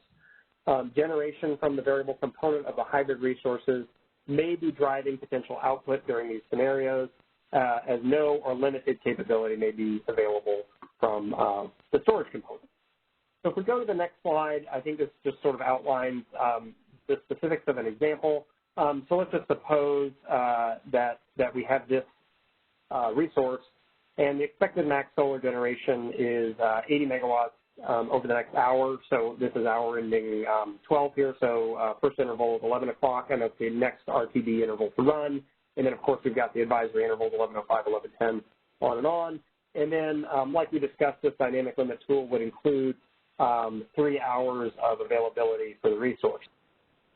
So the idea is that if the solar generation is supposed to be variable, but it's supposed to be close to 80 megawatts, and then the plan for the particular resource, because this is a hybrid resource, they're allowed to charge their storage resource without the visibility of the ISO. So they're essentially going to be taking the capacity from the battery offline. So the battery won't be able to discharge onto the grid. So essentially the resource won't be able to produce above 30 megawatts. And then, of course, the battery won't be able to charge because it'll be charging internally, so it won't be able to take additional charge from the grid. Essentially, capacity from negative 50 megawatts to 0 megawatts will also be unavailable to the ISO for dispatch. The idea would be that the resource would enter in an outage card from the capacity from 30 megawatts all the way up to 100 megawatts, and then again from 0 megawatts down to negative 50 megawatts. So essentially the ISO sees a resource that has a capability from 0 megawatts to 30 megawatts, which would be the upper bound of what the resource is capable of producing if 80 megawatts of energy were coming off of the solar component and it was using 50 of those megawatts to charge the solar component. At any given time, the actual expected solar generation may vary from interval to interval. So in interval 11, we just assumed that the expected solar generation was 73 megawatts. At 11:05, it was 70 megawatts. At 11:10, it was 70 megawatts. So we've got a little bit of variability there. And again, we're going to make the same assumption that the resource is planning to use 50 of whatever comes off the solar to charge the storage resource. So in that first interval, there's an additional 23 megawatts available to be dispatched to the ISO grid. And then in the next interval, it's 20, and then 28, and then 25, and so on. The upper economic limit then, the economic bid curve that would be bid in perhaps during the full hour, would be from 0 megawatts to 30 megawatts. That would be sort of the upper limit of what the resource thought it would be capable of delivering during any given interval, perhaps on an hour-long basis. And then the upper economic limit would be set differently at each different 5-minute interval based on what the expected amount of solar on the system would be during that time. So it would vary from 23 to 20 to 28. And you'll notice that in each interval, the resource would still be capable of fully charging the storage resource, and it would be capable of receiving potentially downward dispatch instructions from the ISO in between 0 megawatts and 23 megawatts. Otherwise, it would be fully capable of producing the 23 megawatts an hour ending 11 and the 20 megawatts 11:05. So that's sort of how we envision this tool working. And then finally, I'll just go on and I'll go through the next slide to sort of wrap out the dynamic limit tool. But essentially, it's going to limit the generation range that the ISO could potentially dispatch a hybrid resource to. And resources may update outage cards, of course, to the ISO every hour or potentially more frequently than that, depending on how they want to operate their components of their hybrid resources, including on-site charging for storage components. And then the dynamic limits will include upper and lower limits, so you could potentially lower, or you could enter in a negative amount as well as a positive amount that would basically chop off either side of the bid curve in the market at that time. And that is an important note. These limits would reduce the range of what the resource would be dispatched to. They wouldn't necessarily compress or shrink the bid curve. So if you bid in the previous example, if you bid in from 0 to 15 megawatts at $10 and you bid in from 15 megawatts to 30 megawatts at $100, if during a particular interval your upper economic limit was 15 megawatts, the only thing that the ISO would see is a bid curve from 0 megawatts to 15 megawatts at the $10 level, and that entire bid at the $100 level would simply not be viewed by the real-time market optimization.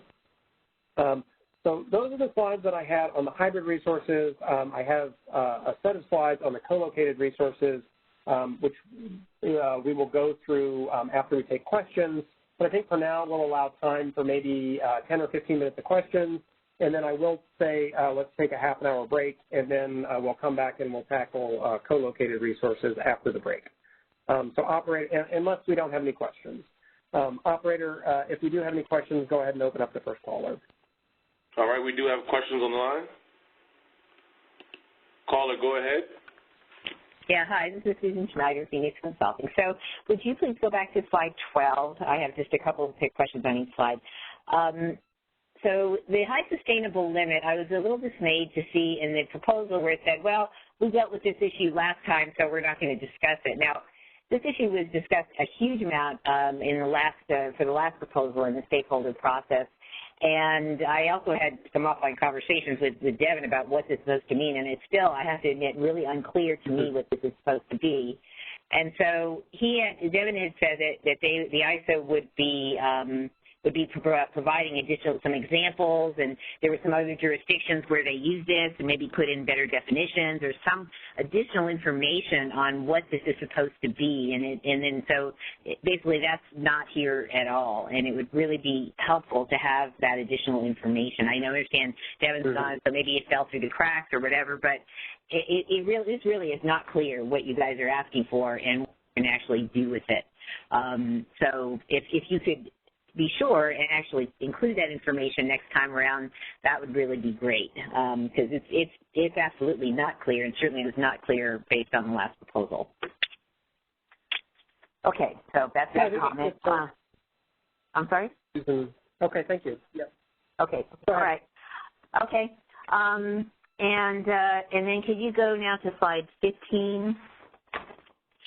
I had a question about these outage cards. Now, so the outage cards would, and also about your example, if you put in an outage card, and I'm just maybe leaping ahead to the RA enhancements initiative, but putting in an outage card, would that reduce the unforced capacity measure of this resource and potentially reducing its RA value as well? I mean, I think those questions are being discussed right now in the RA enhancements policy. I don't want to speculate on what the outcome of that policy is going to be because there's a whole separate process to deal with that question. But the idea with this is that, these resources primarily, and we haven't gotten to the RA piece yet, and that's sort of at the end of the presentation, but the idea is that similar to most of the resources in the system, these resources are going to have a 24/7 must-offer obligation into the ISO's market. Now, we realize that for hybrid resources, there are going to be intervals,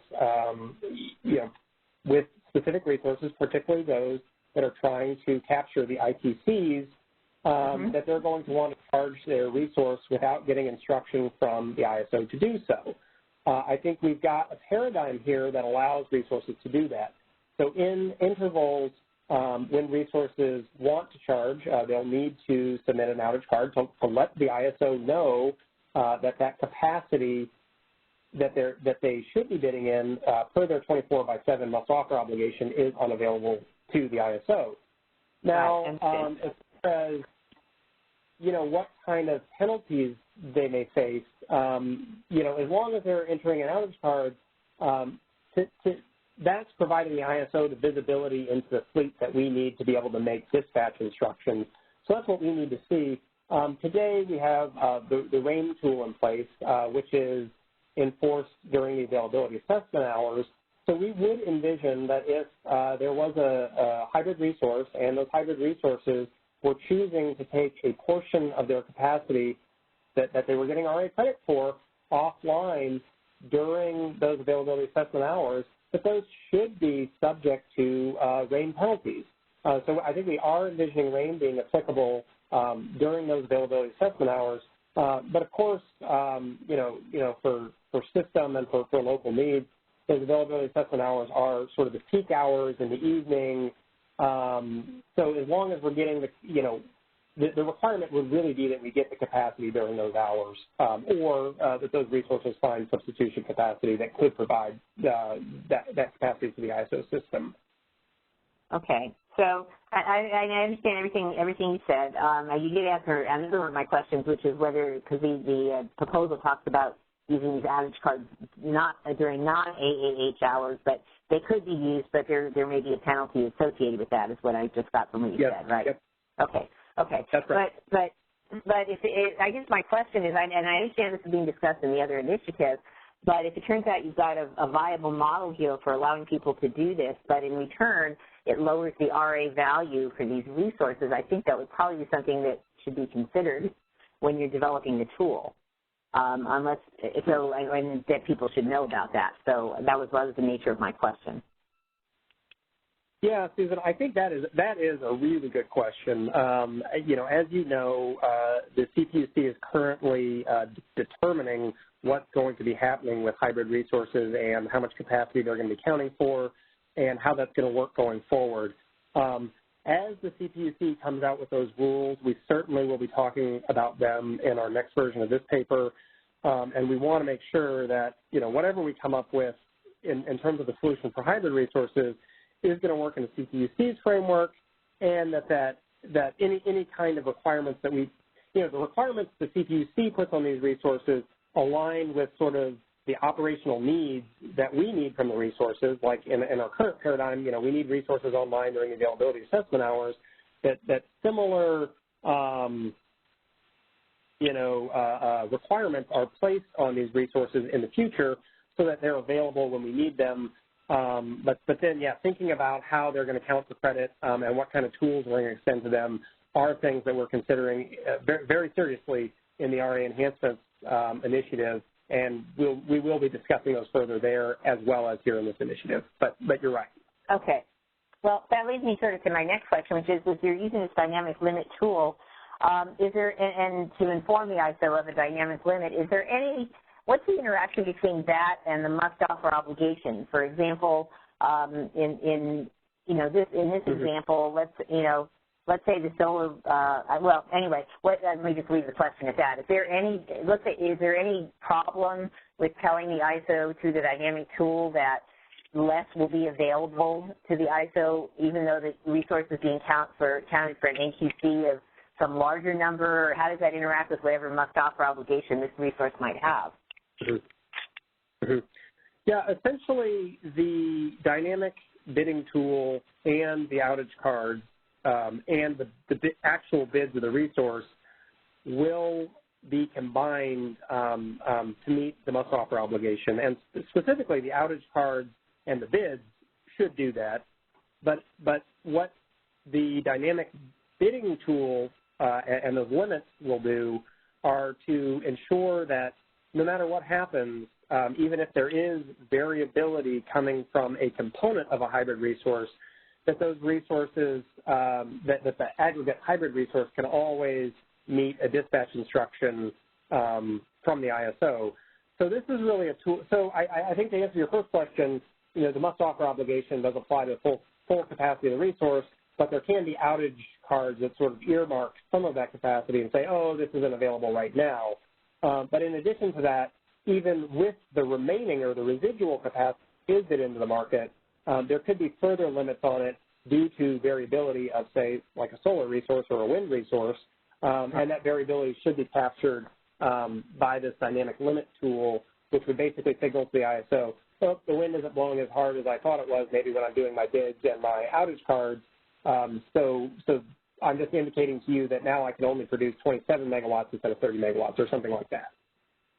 Well, is there a problem? I guess maybe I didn't ask this clearly, but if the NQC is at a higher level and the resource is telling the ISO through this dynamic tool that it's going to give that forgetting about outage cards or filling storage. I mean, is there a problem? Is there a problem with that?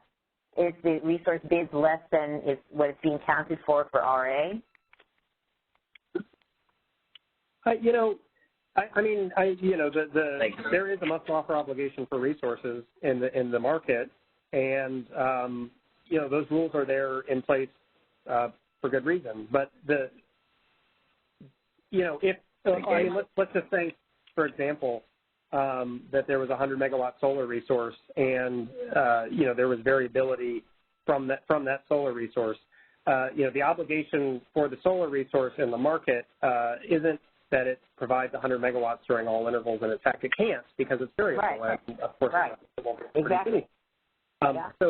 So that's exactly what this dynamic limit tool is in place to do. It's to capture the variability from the variable components of the resources, and the ISO will understand that variability comes from the underlying components of the Okay, so there isn't. So I think the answer is, even if the resource is being counted for a certain level of RA and QC, if the resource through the dynamic tool tells the ISO that less is going to be available, that's okay.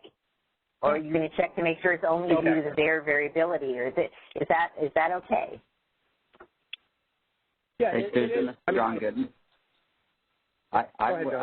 I wouldn't venture to say that that's okay, that you can show less in a hybrid resource where you're managing the two resources to ensure that you can deliver that RA quantity.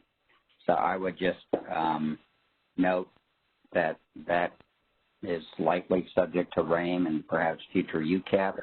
I think we can talk about this more, but any undelivery of RA is going to be a problem, other than some of the exceptions with BRRs, but hybrids aren't BRRs. Right. Exactly. So I guess I'm okay. I mean, maybe there's no answer right now, but in ours, for example, when the storage is being charged, almost certainly the resource will not probably, and I haven't gone through this in any detail, but almost certainly the resource will not be offering the NQC value. And so it sounds like you will understand that that's the case, because you'll be getting outage cards for the storage. Is that, I understand exactly. That? Okay. All right. Okay. And then finally, one last question, and I'll be quiet for now. Then let's say in the 11-15 interval that you have in the chart here, if the solar is able to produce 80 megawatts instead of 75, And if they go ahead and produce that, it's just 5 megawatts of uninstructed deviation, right?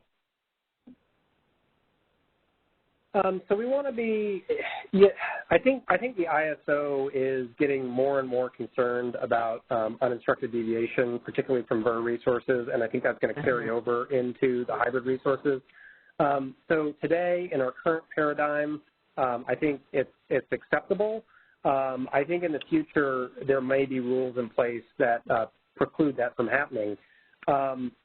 In this particular model, in the paradigm that we're thinking about, so these resources aren't VER resources, like solar resources, which can produce as available. So really, if this resource is producing between, has a bid curve in from 0 to 80 megawatts, but it's effectively derated its bid curve to 75 megawatts from this dynamic limit tool, which of course can be updated 7.5 minutes prior to the RTD interval, so very close to real time.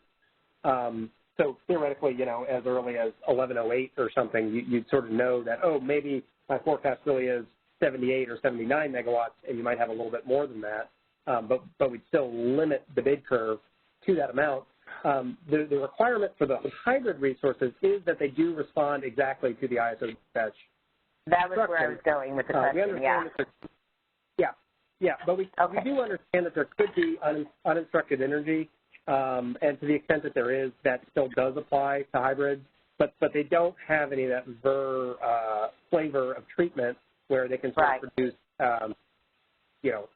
Okay.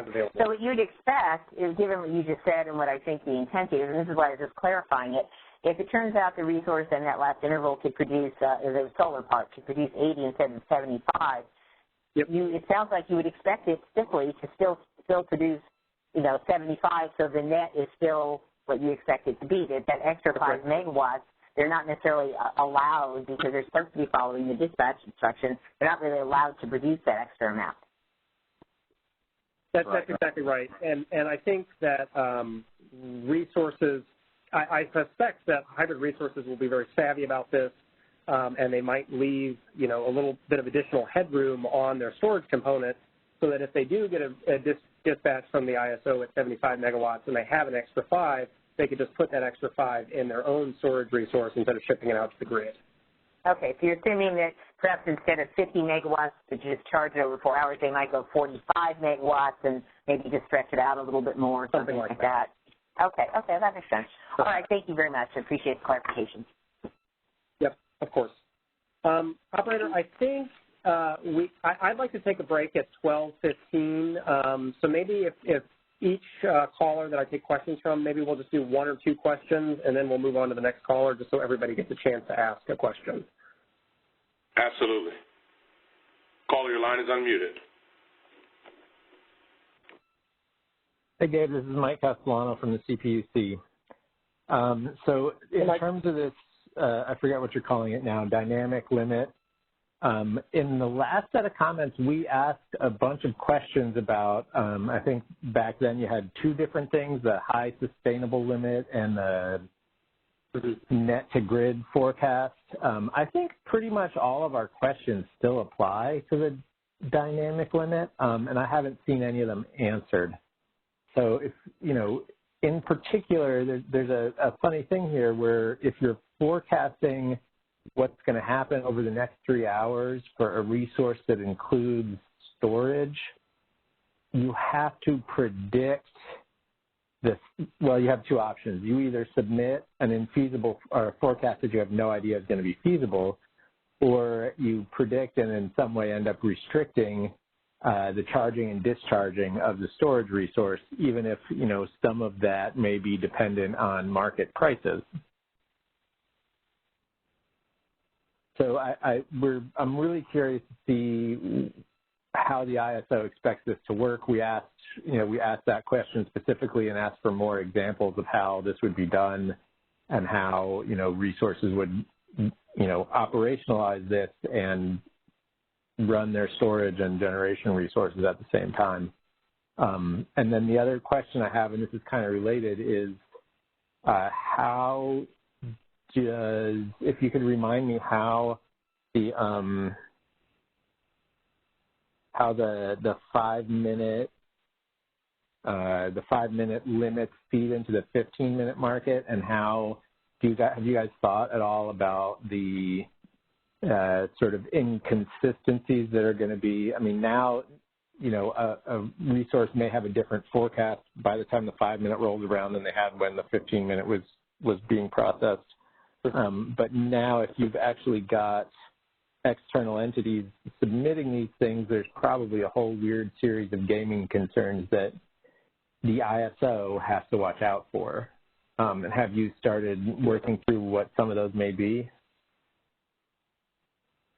Okay, so I think your first question was around sort of the high sustainable limit and the dynamic limit tool that we're envisioning here.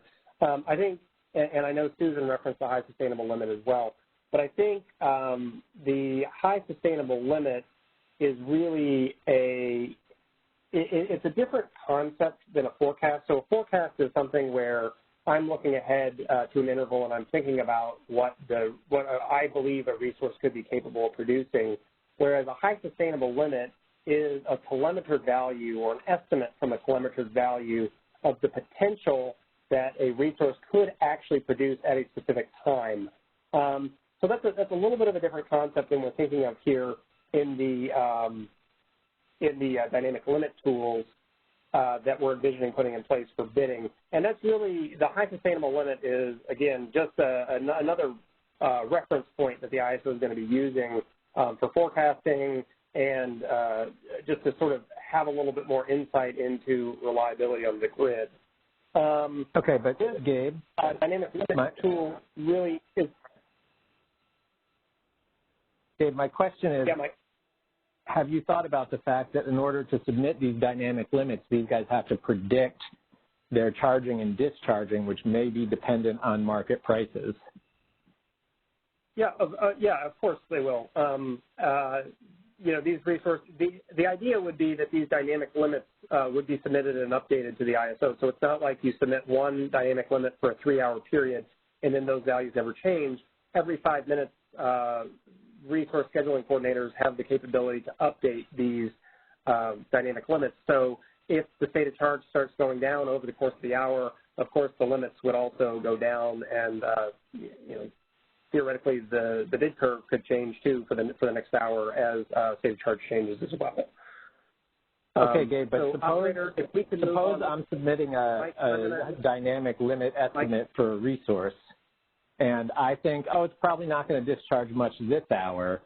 It'll probably discharge next hour, and so I submit that, and so my dynamic limit is pretty high for those whole 2 hours, and then it turns out prices end up going higher than anticipated. It does discharge a lot in the next hour, and then the ISO, because it thought it had this storage resource because of the dynamic limit that I submitted, it thought it had this hybrid resource available for the second hour. It fails to commit something else that it then turns out it needs because these dynamic limits are so hard to estimate with a storage component.